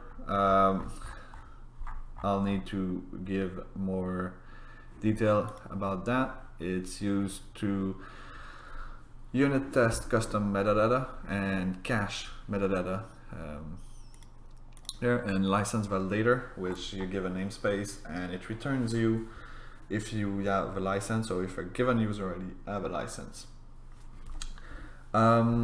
Seeing those unit tests make me think that I didn't do any unit tests here. So I already know that I'm gonna send all the login logic to the common package. So what I'll actually need to test is simply the list_sf account method, making sure that this works. So here I'll do the private void do test. I'll create a static Salesforce account, create SF account.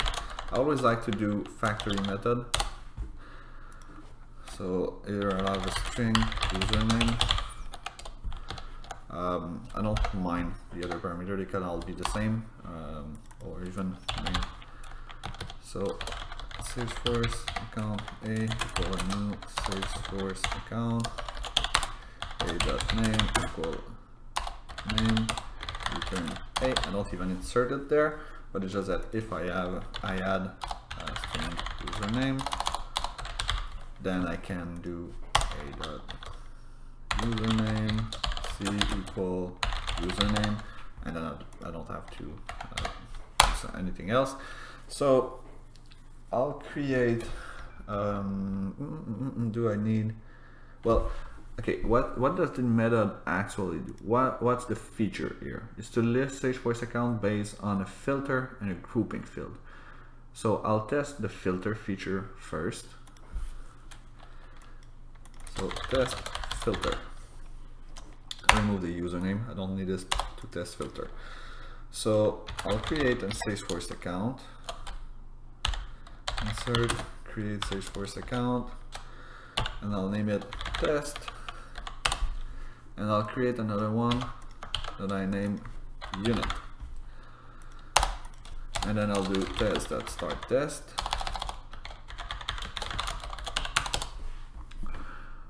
So I'll call here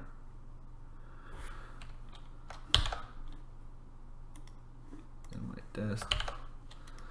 I'll leave that there. That's my main method that I'm gonna call from QuickLogin controller. I do QuickLogin controller.list Salesforce account, and if I don't give any filter and I set my grouping field to be name, that's gonna give me a map here. My map equals. So what do I expect from that? So I would say my system.assert equals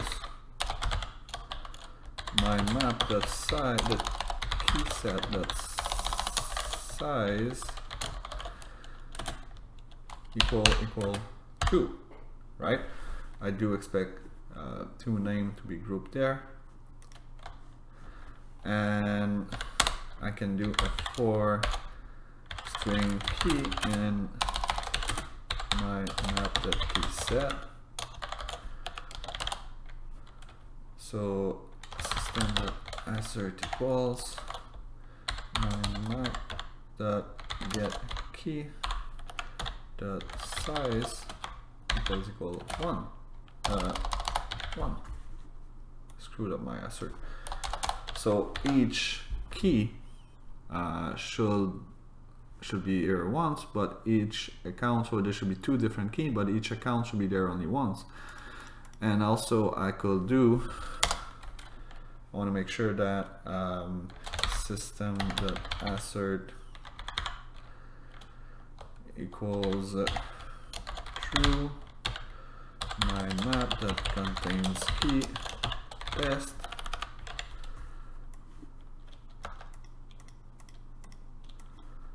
and my map that contains key unit. So let's already check this out. Meanwhile, I can check the status here. Oh, my push failed, line 17. Yep.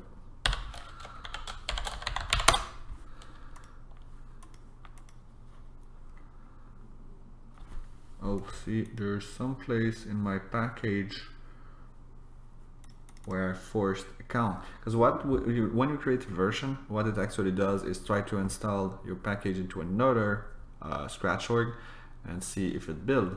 So where is that in QuickLogin controller line 4? Line 4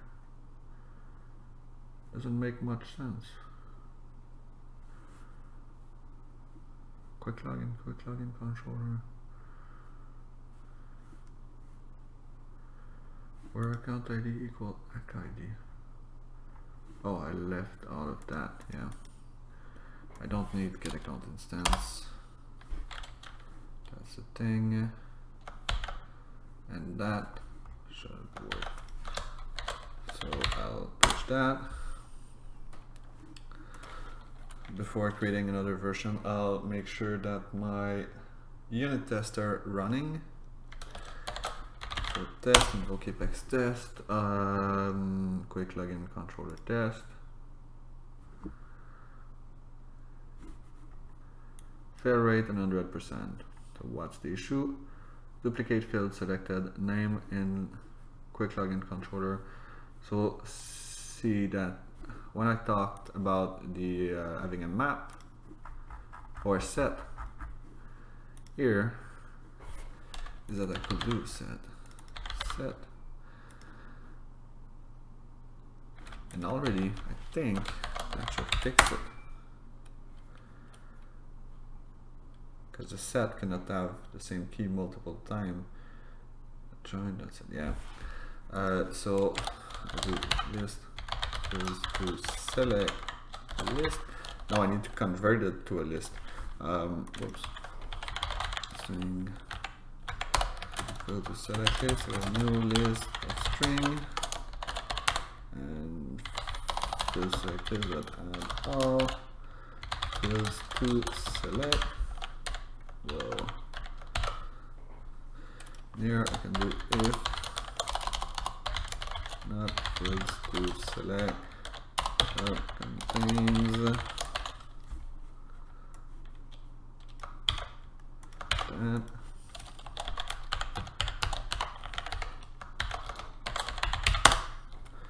pushing.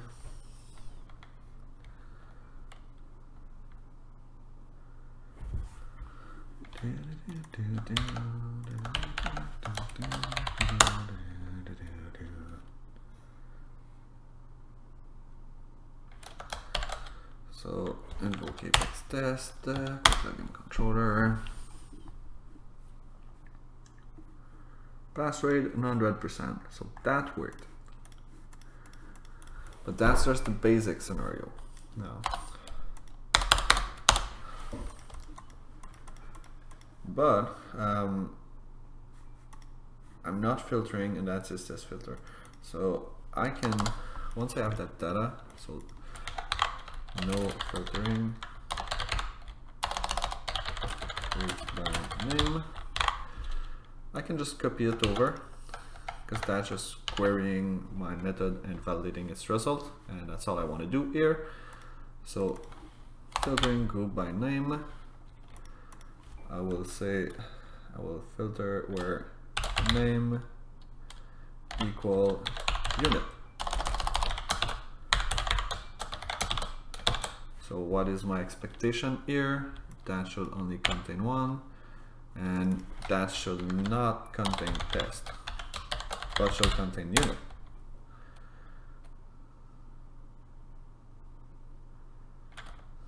Duplicate variable, yeah, I know. Here.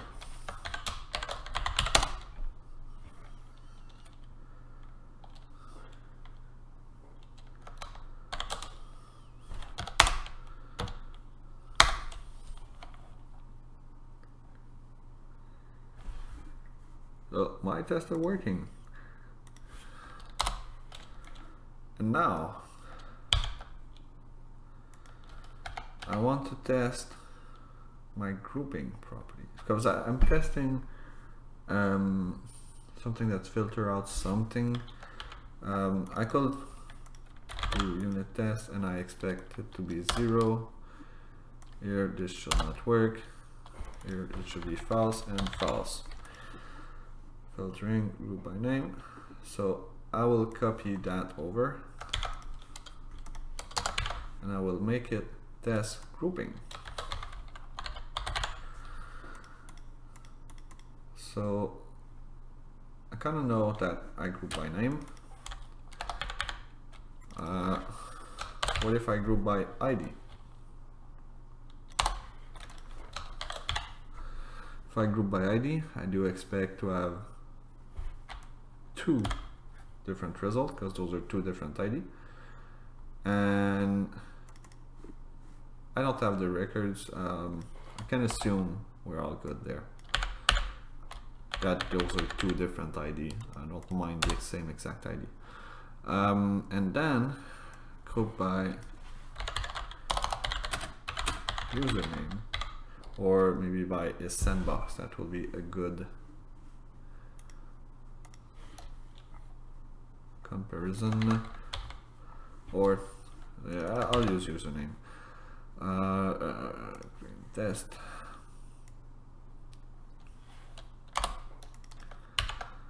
So both of my username are the same, so it should group by null or blank string. So I expect one key here, but two and three there, and I cannot really compare my my map. Push.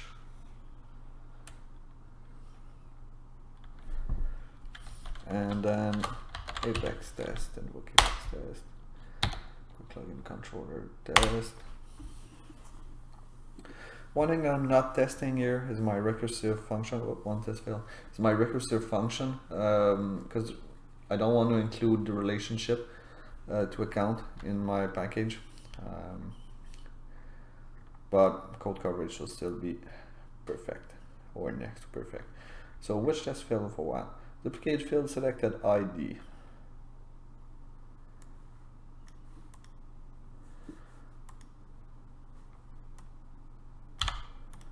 I could here to lower everything, but you'll never go by ID. It was just for one single unit test, so I should be good.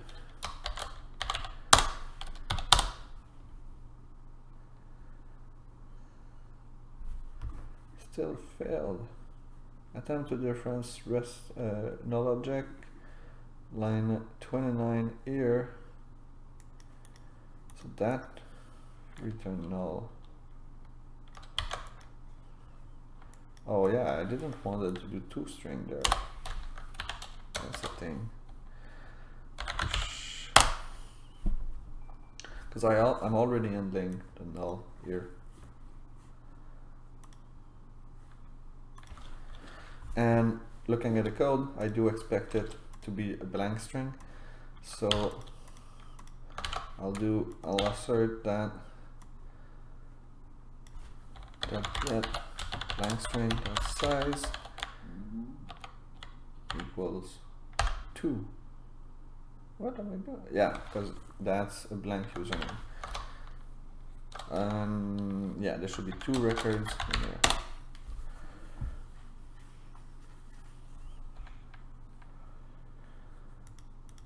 I could also comment out saying no fill will be root as empty string.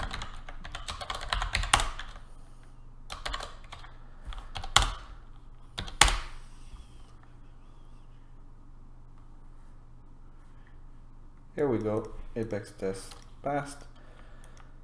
So I'll create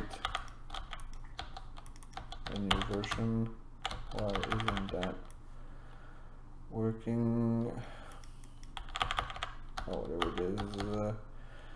Version create. I want to make sure to have the parameter that poll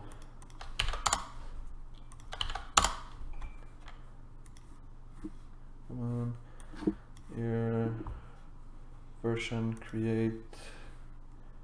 There's W, which is in minutes. So dash W 20. It won't take 20 minutes, that's for sure. Let's just see. Okay, so in the end, when this is going to be done, I'll have a URL to install. I could install it right away in production. But I said one thing I want to do here. In my common package, I want to have a class that handles login. So I'll do a new Apex class, login controller, or Salesforce login controller. Salesforce login manager. Yeah, sounds good.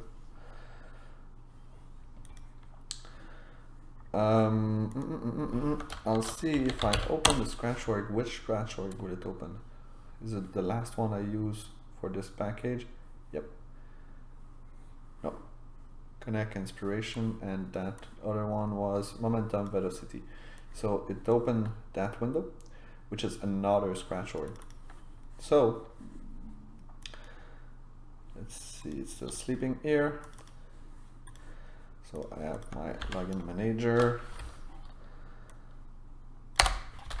Let's have a look at the code in here. What was it doing? Because get instance open link. I do send the instance ID, but I don't want to do a query in the login controller. The login controller will receive everything else. So I will need put that there and that here. I'll also be monitoring the create package query. So product static string, I'll return this session ID, get session ID, because if we have a look at the code, at some point we get a session ID and add-ons, but as soon as we get the session ID, we can do multiple things. We could open workbench, we could copy to whatever. We need that session ID first. So to be able to get a session ID, what do I need to have? I need to have a username, a password, a token.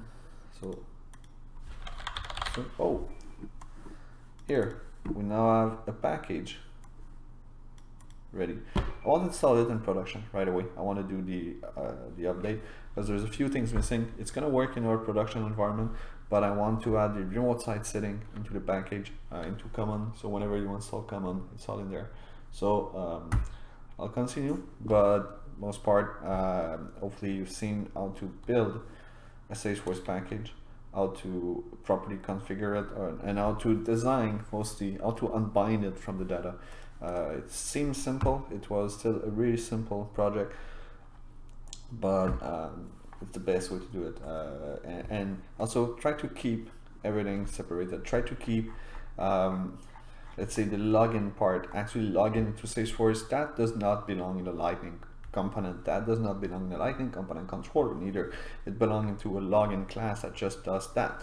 And whenever you can separate it also from process. So when you want to deploy an update to the QuickLogin component, do you have to actually retest the whole login procedure? You should not have to.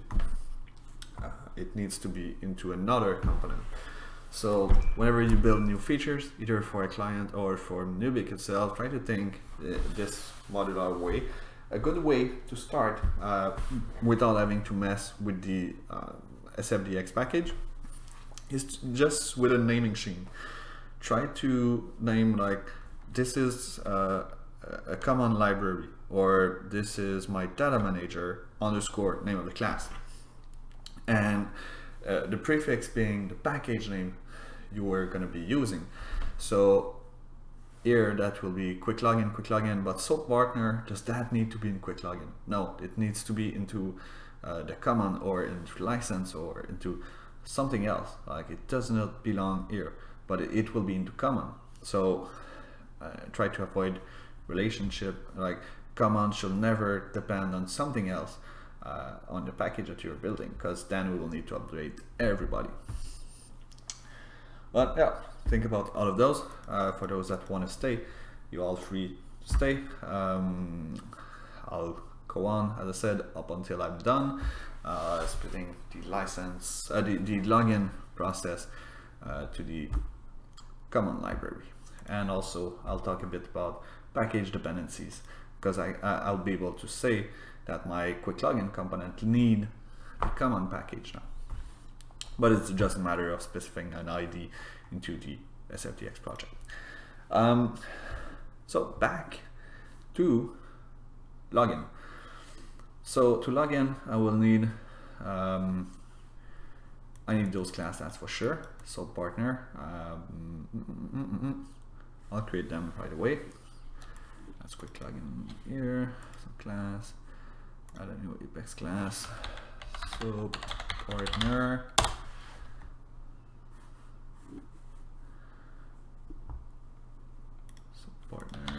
here, and so partner S object.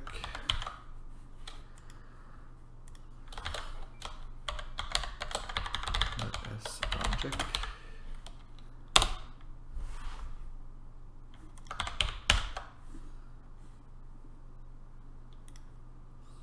And account QuickLogin mock.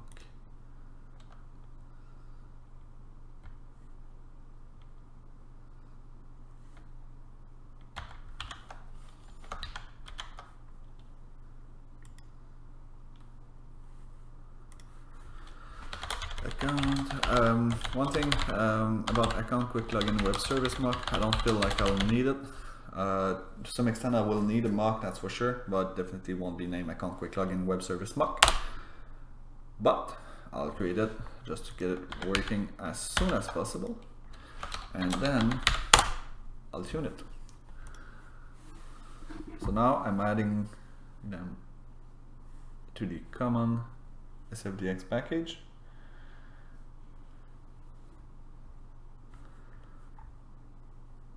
Seems to have worked.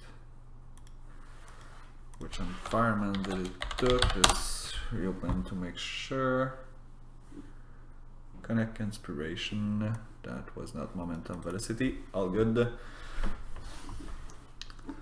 So I have that. Back to the class that I created. Salesforce login manager. Static string, get session ID. I will need a username, string password, and a string security token, and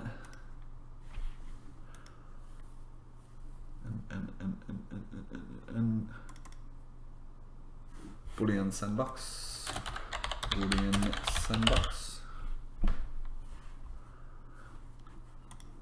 And that's it. So to get a session ID, I have the code open just beside, but basically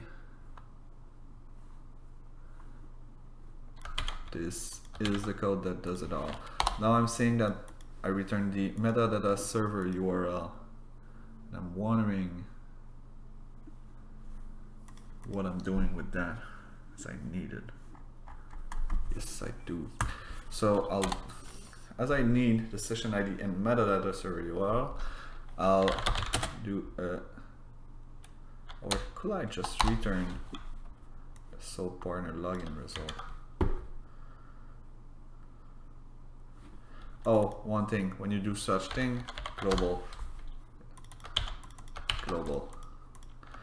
Otherwise, other package, if you decide to lock your package, other package won't have access to it.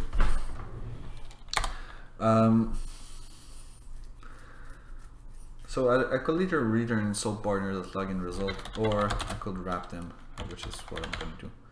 So login result, public string session ID, that's it, and public string server URL, that's it. So this is not going to return a string, this is going to return a login result, that equal a new login result, rat.session ID,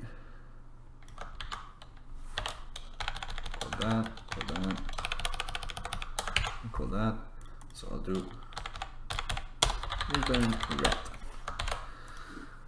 Then, now that I have a session ID, I actually want a login link. So there's a few ways to do it.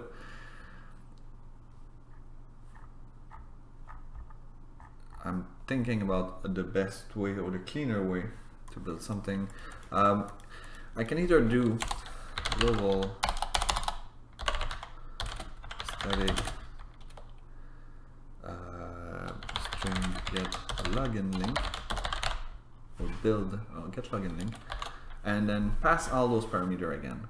At some point I will, but it's going to be an overridden function. So I'm going to receive here a login result LR, and I'll just copy and paste over the code.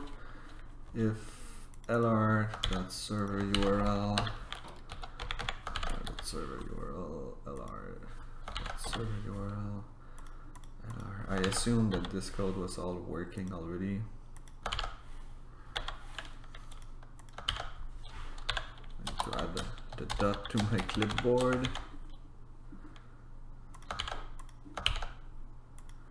Index of Salesforce. So if it's custom domain, so I need another parameter for custom domain. I didn't need the custom domain for login, but I needed to open the page. So here, if I have a custom domain, if I don't have a custom domain, lr.server URL, lr.session ID, add-on is simply disable, right? Yep, there's no add-on anymore. So here, custom domain. Why do we build a page reference here? We don't need it. And lr.session ID, and then string let equal link, whoops, let equal that, and let equal that, return red, and then property align everything. So now overriding. What if I don't have a custom domain and don't want to send a parameter? No, I'll require it. I won't make those overridden. I don't need them for now. It can be part of an upcoming release. Let me try to do push.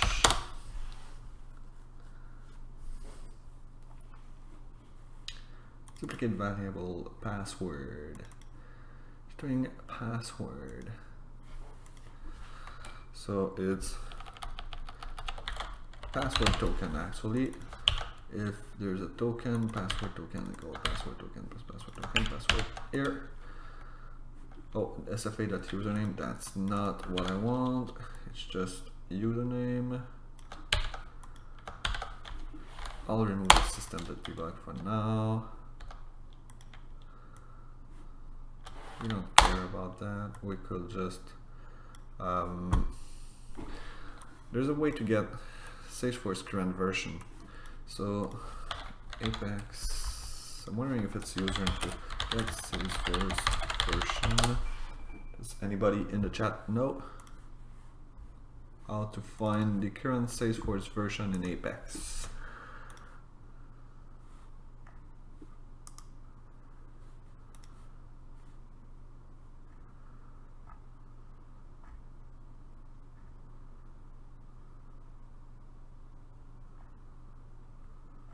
Wow, that seems complex. I don't mind that much. Oh yeah, I'll leave it as it is.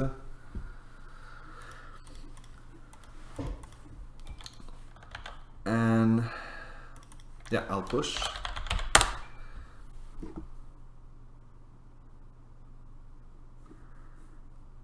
What's the issue? Variable does not exist. SFA line 12.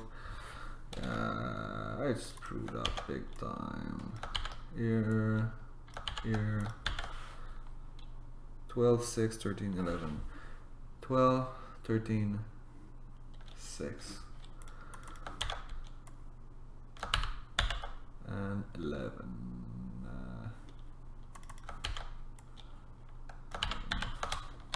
Push. Yes. Let's do a pull. See what it's bringing. Should hopefully not bring anything. Because what I want to do, oh crap.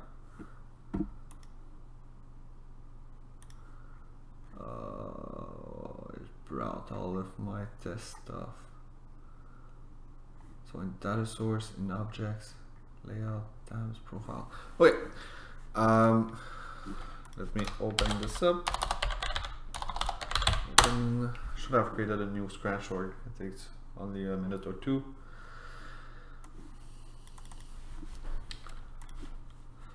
So remote site settings. I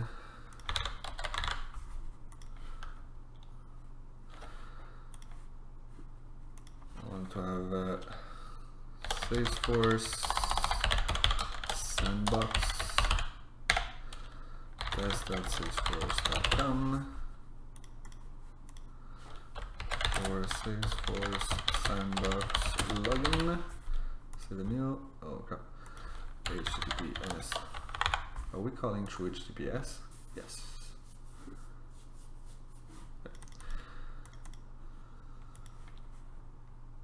Save a new.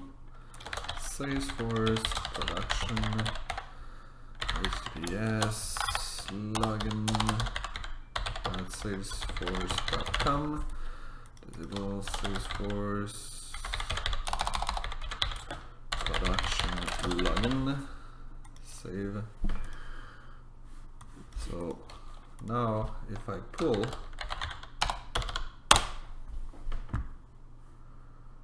I shall hopefully get the remote site settings. Yes, I did.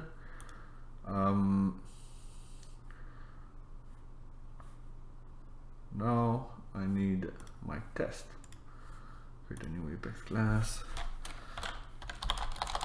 Salesforce login manager test.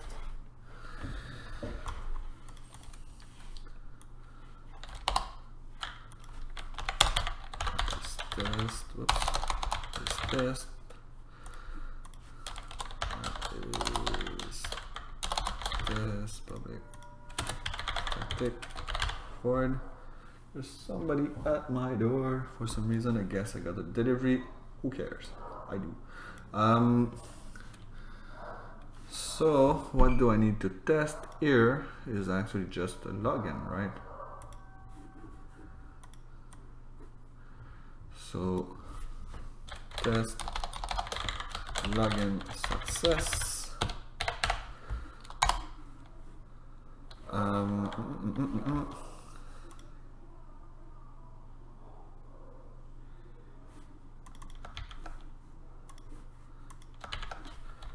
Salesforce login manager. I'll do a get login link.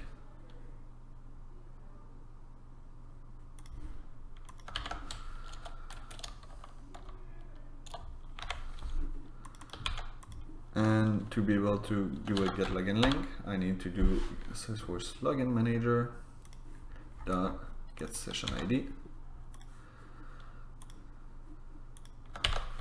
I'll do, that's my username, that's my, I'll write it down, username, password, token, and sandbox, also to true. And then it was the domain, custom domain, which I just set it to empty string. So that should return me string login URL. So that is the basic call to get a Salesforce login link now. However, I need to do my mock, right? So I'll do a Salesforce login mock.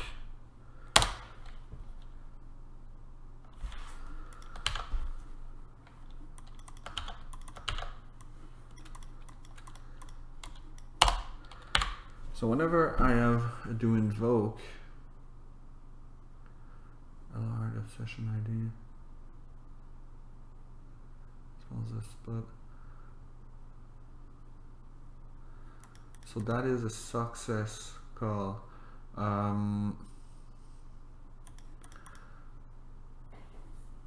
So I can just do a system.debug to see my the endpoint, and my endpoint does not have that. It's still going to be in the body, so in the request.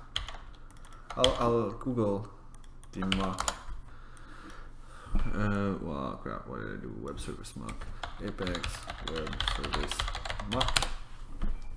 Because what I want to do, in fact, is detect a parameter of my query. So detect if in, let's say, username, I have username, but if I write fail, it will actually throw an exception. So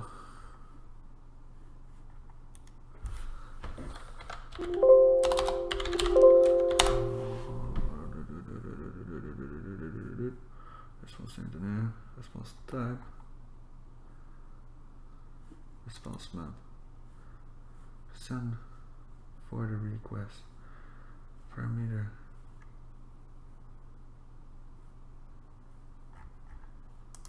Let's do a sample test web service call out.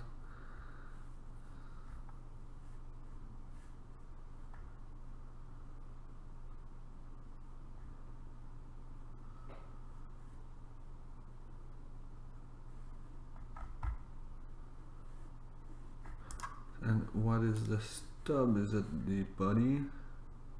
An instance of the auto-generated class. Oh, it's the definitely the SOAP request. So if I do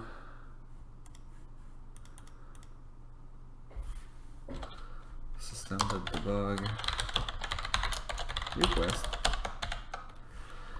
and then I'll get back to my symbol.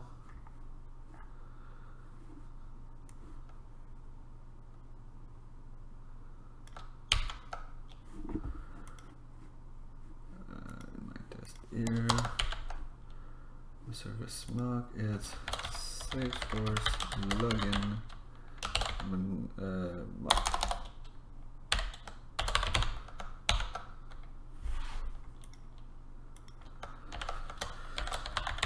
I'll push. One thing is that I want the result or the system debug of that query, so I'll open up the developer console here. So I'll invoke Apex test, Salesforce login manager. Here it is. Debug. So I do see field order password. So in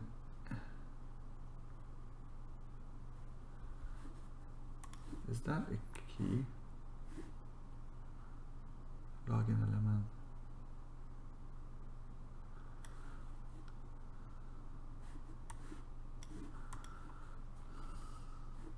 Can I send a bool here? What if I'll give it a try. Boolean do fill, okay, false, and then global web service mock. Boolean auto fill do fill equal auto fill if do fill, and Google will throw an exception.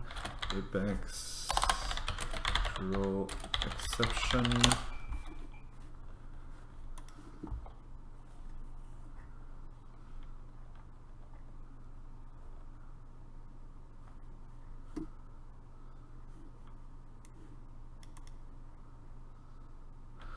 Oh, I think I need to instantiate a new type or create a class just for that exception. As I'm in common, I'll do it. So create Apex class, general exception,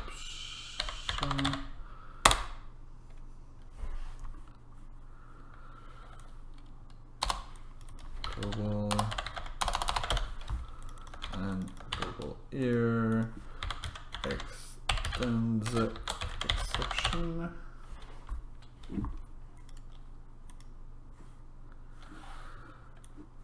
I think the message is already built in. So in my mock, I can then throw new exception login failed. Otherwise, I'm returning something that is working. Let's push that.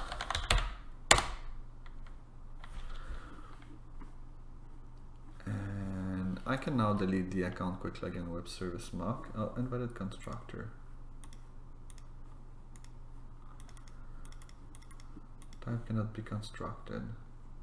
Oh yeah, screwed up.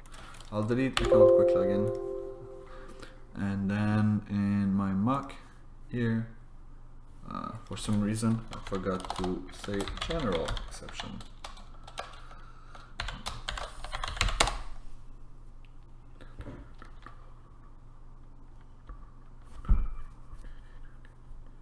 Invalid constructor web service mock.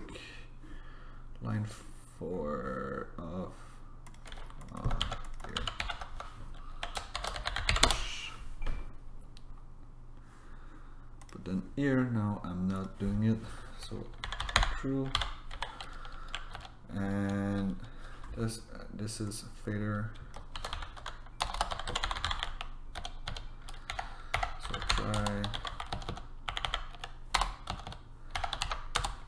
So whenever you want to test a failure, you can just do it this way. So here I'll do a system.answer false. Login should not go through.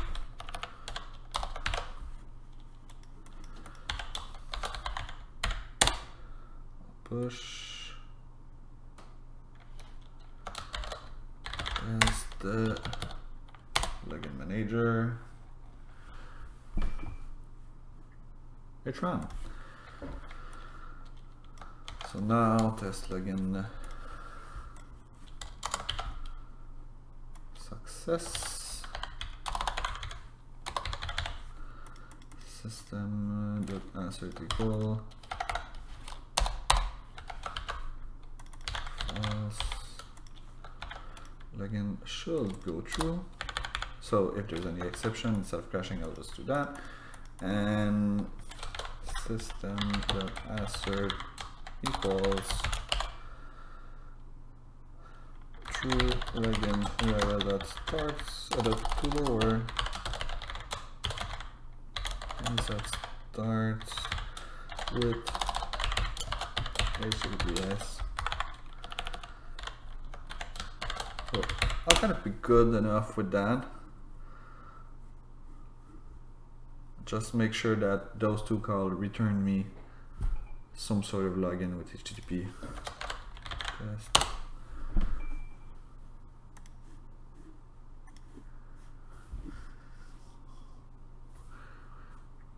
So all test worked. I'll clean up the package a bit. Let's recycle bin. Data source, don't need that. Layout, don't need it. Object, I don't need it. Profiles,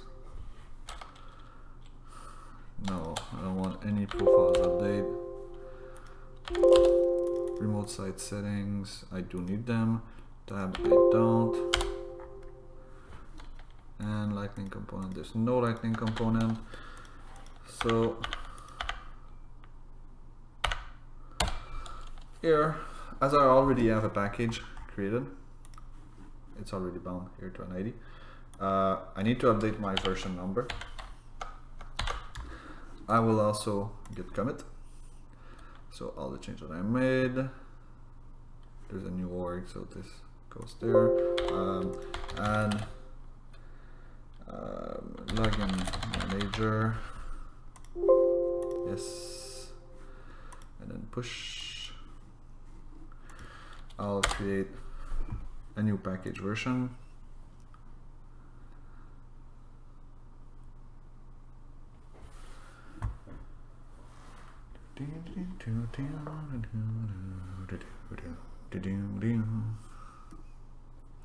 We're almost there.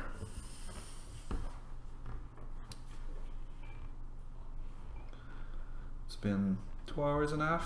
I guess within 3 hours we'll be done. It's just a matter now of creating package, referencing that package, the command package into production, into the other, and we're good.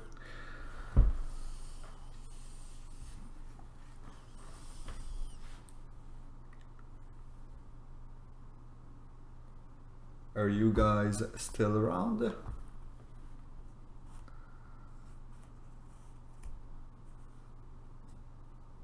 Short unit test. Yes, the unit tests that I made are pretty short, but they do test the functionality. They do make sure that I do receive a login URL and that at some point it's filled, that I handle failure. As there's next to no logic in the login manager, not much I can do.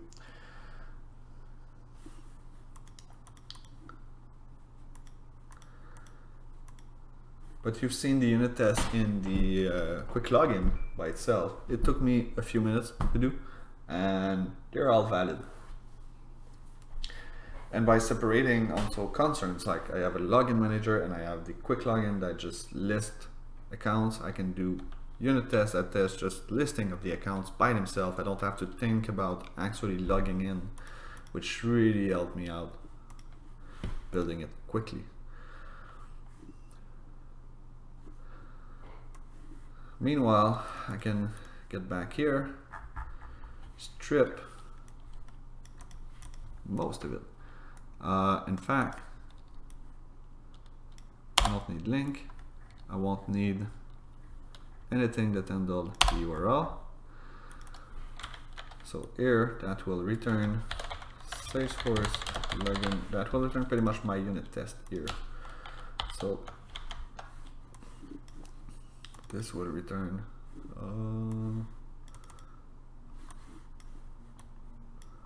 I'm confused into my package deployment now. So that's common. Okay, so yeah, it screwed up, but it got installed. So before screwing everything up, what I'll do is I'll make sure to know how the dependencies work. So if I do here, I'll open up something that I already did.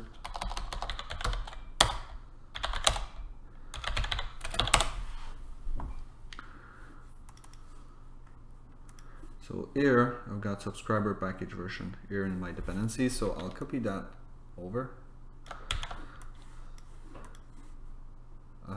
That's not in the Salesforce login manager, that's here. So up. So dependencies, I only have one. It's kind of a shame that I cannot put comments here to specify what it is, but what do you want? Now I need the package version, the package URL. My console is confused, so I'll just CLS. It's SFDX source package 2 versions list. Is it versions or version? It's good to have a short unit test that actually tests something. They make much more sense. They actually test the behavior. I'm answering to Alexis from chat. They're testing the behavior, not the code. And by testing the behavior, you should test all your code, because if you have code that doesn't answer to a behavior or to a requirement, then that code should not be there. So Nubic command, I can see all my version here. The false flag is the flag to say that it has not been released yet. And the 040 actually include the version number, so it will be bound to that version, so it will work with later version, but whenever we build a new version, it's gonna use that. Yeah, you should be able to do unit tests before the code. The thing is, let's say for the login manager, before doing the code, I could have said get login link, username, password, token, sandbox, domain, without thinking I'll need to do a session ID and then call that. But I could just have overridden the function. But yeah, you can just do, you could build at least the schema of unit tests or the structure of unit tests before actually testing. So now it's in my dependencies. I'll also, even if it's in my dependencies, I'll need to install it in my org.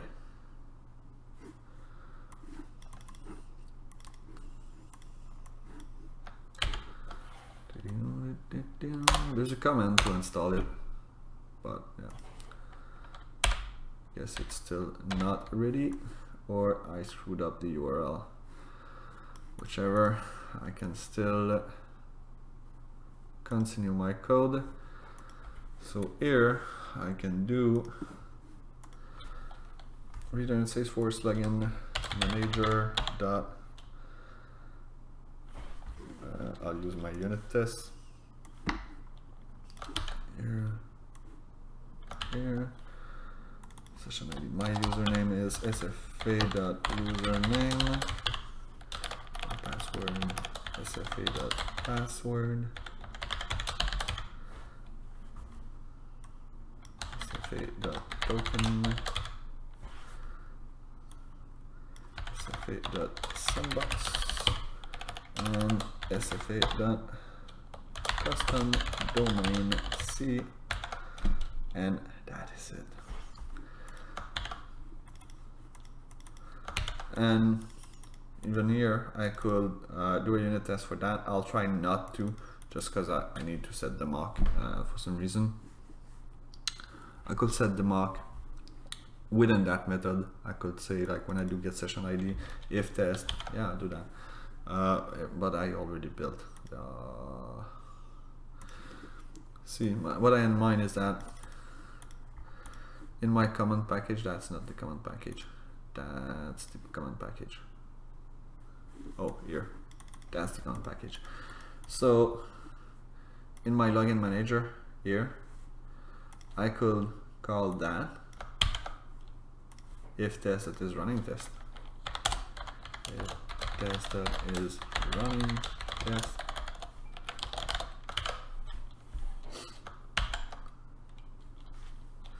But then I cannot override it to be false whenever I need it to. So for now, just keep it as it is. I won't test that small part. So ESL, I don't need that anymore. So here, and does my install link work now? Yes, it does. Uninstall it for all user. So it's telling me that it will allow login.salesforce.com and test.salesforce.com. I will continue.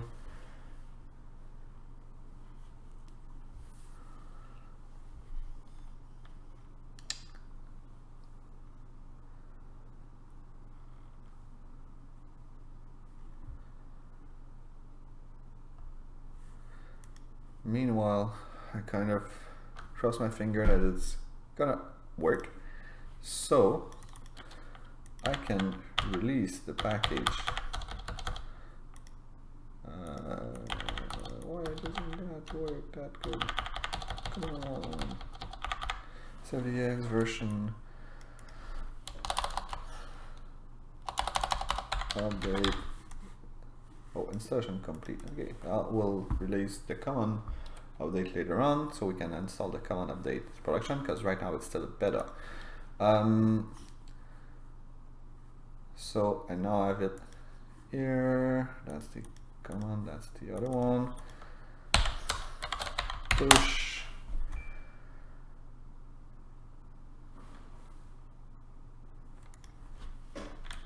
And then invoke test. I want to remove the account QuickLogin service muck because it doesn't belong here at all. I want to remove those two. They don't belong here. Layout also. Now it's most likely gonna arg about being bound. Push again. It's gonna try to push everything now. You can play around within those JSON file. It just store whatever is in there. Seems to be a profile, yeah. Profile. I'll delete those. Let's see my test.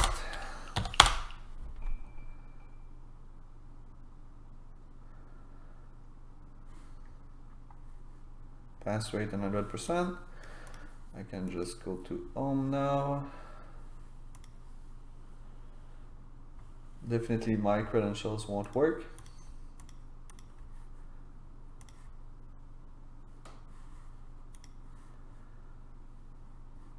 So it crashed. Oh, I don't have a developer console, but I'm confident enough. Let's still open the developer console, just see the error that happened, so we don't waste too much time. Test open instance. Oh yeah, web service timeout. No, callout fail, web service return, invalid username password security token.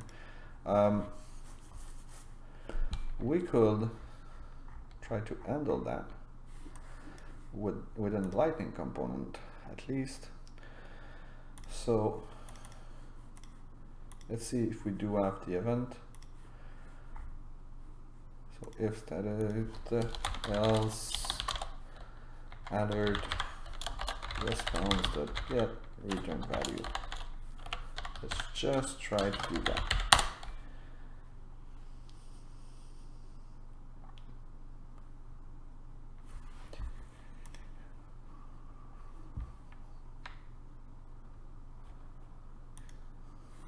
Cannot delete profile.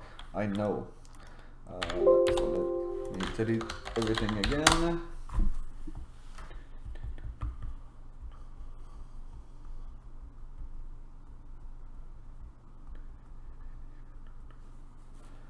It pushed everything. Let's refresh.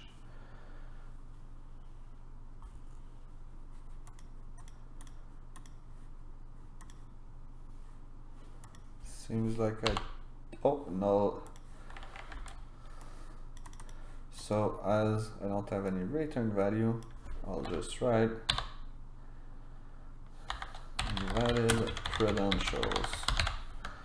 Not the best practice around, but at least we have something much better than doing nothing. Okay, so now I need to release the command package. So I'll Google SFDX release package 2. Oh, the command was there.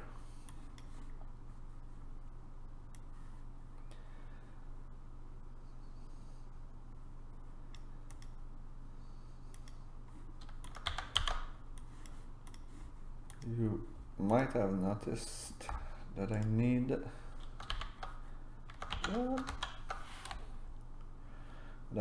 05i. Whoa.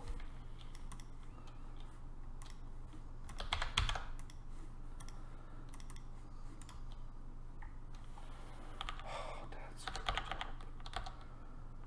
I'll list version again. I'll open up Notepad. Here I need to get my common package 05i. I'll copy here, that. That's released. Yes, I want to release it. Now I need to create a new version of this package.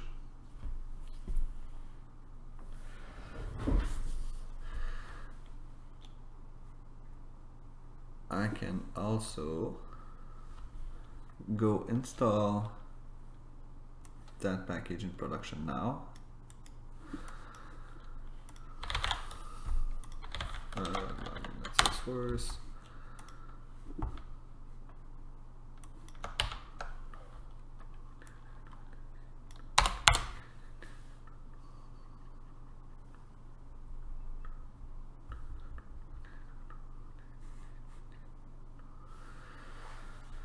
It does take a while to install package in production, so we'll see how it goes. So this one is still working.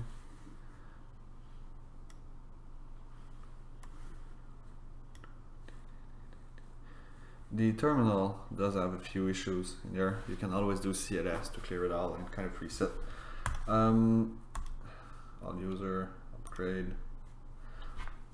See that it added those. So yes, continue. Also, when working with package 2, mostly unlock package, if you install them in the sandbox, you don't need to release them, obviously. But you can also modify them as they're unlocked. So what I tend to do is I will build the schema, I will test Migrating, and then install it independent. Let's say the login controller, if I wanted to do proper testing and actually do a login into my environment, I could have done it into my QuickLogin and test environment, because it's kind of much easier to test. I don't have to go into the developer console, and I can modify the code from that environment and bring it back when I'm done to the project as the code is unlocked. While it's installing in production, I can just show you around the installed package. And I also need to monitor that. Still in progress. So Nubic commands installing. Installed package here. See, we got Nubic command, which is unlocked. If I go to developer console, so Nubic command as, let's say, the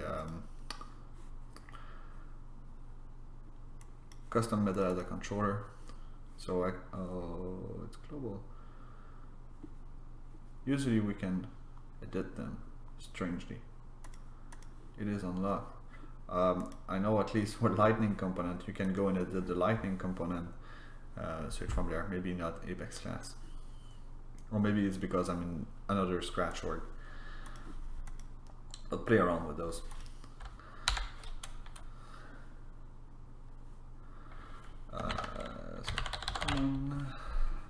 It was 1.6, so my update has not been installed yet.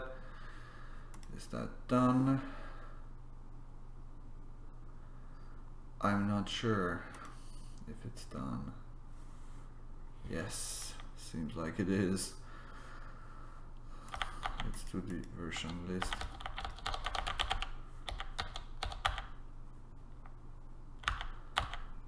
Version list. I'll update the package to be able to install it in production. So QuickLogin 1.1.2. You can just create version without changing the version number, but once you release the version, you cannot release another version with the same version number. So you need to increase manually that number. So here.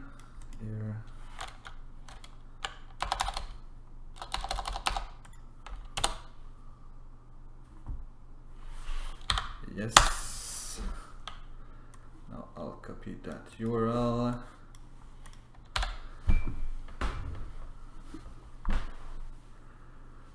need to have 1.6 installed.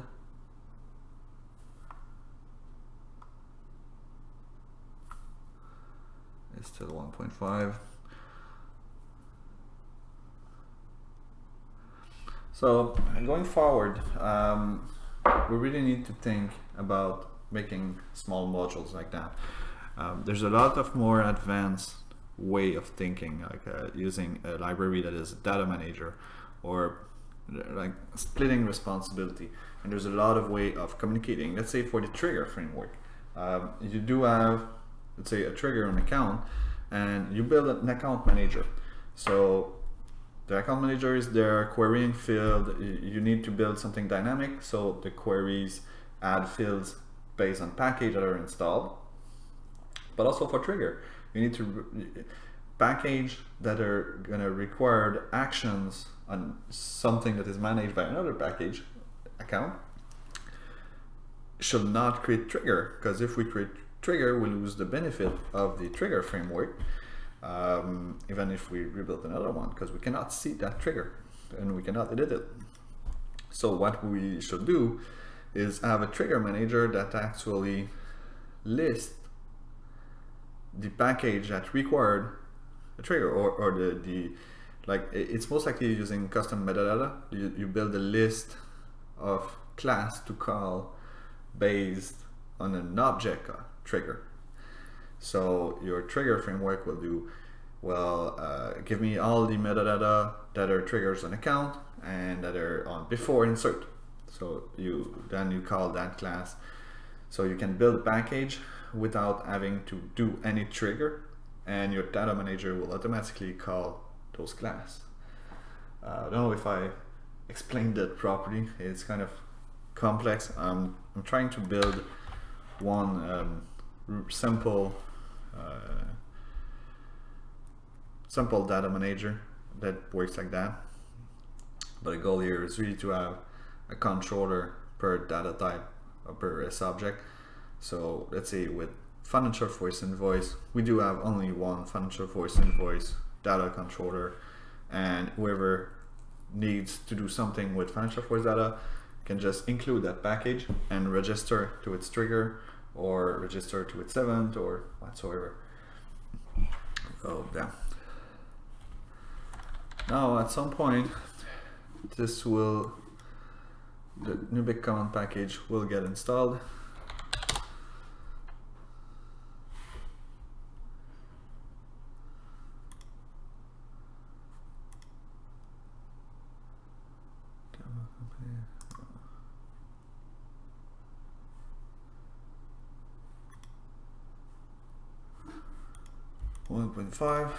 But I guess I don't know if you really need to see the package being installed, because it may take a while and it's really going to be really simple. But you've seen the whole principle, or the whole way of thinking of managing responsibility and making a feature by itself. Like the login manager is just login, and the QuickLogin is actually a UI on the QuickLogin that is dependent on it but not included with it. So that, I think I'm gonna end the stream so we can all get back to work. I do have a few things to get done. I might just do a small follow-up video once everything is installed, except if it's completed now. Maybe just one thing more that I could do is we need to add that to a Git. So that's the bug, that's extension, that's Git. So I'll initiate my repository here. I'll go to GitLab. I'll just show you around one last thing. I created a Git group, which I'll add you all pretty soon.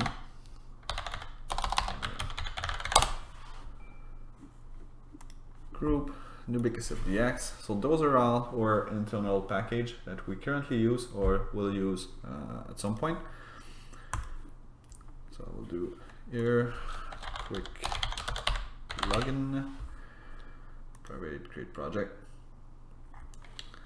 and there's the command here, copy. If I go here and where am I?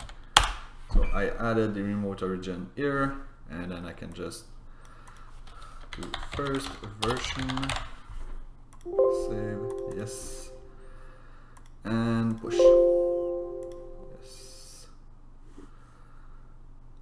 And once it has committed, here my code is all in Git and the README has been filled out. So I said I'll add you all to that Git group. One thing, however, we still struggle with Salesforce license, because if you want to access the DevOps and create scratch org, you need to have a full Salesforce license. So you can create training or a trial environment, but we'll figure out this licensing issue. Meanwhile, try to think at least in a way to be able to do that, to be able that whenever you get a license, you'll have file ready, already split and not dependent on themselves, and you can just take all of those prefix, push it to a SFDX project and make it a package or multiple package. So on that, does anybody have any question or want me to show them something? Or I'm all here, available to answer anything.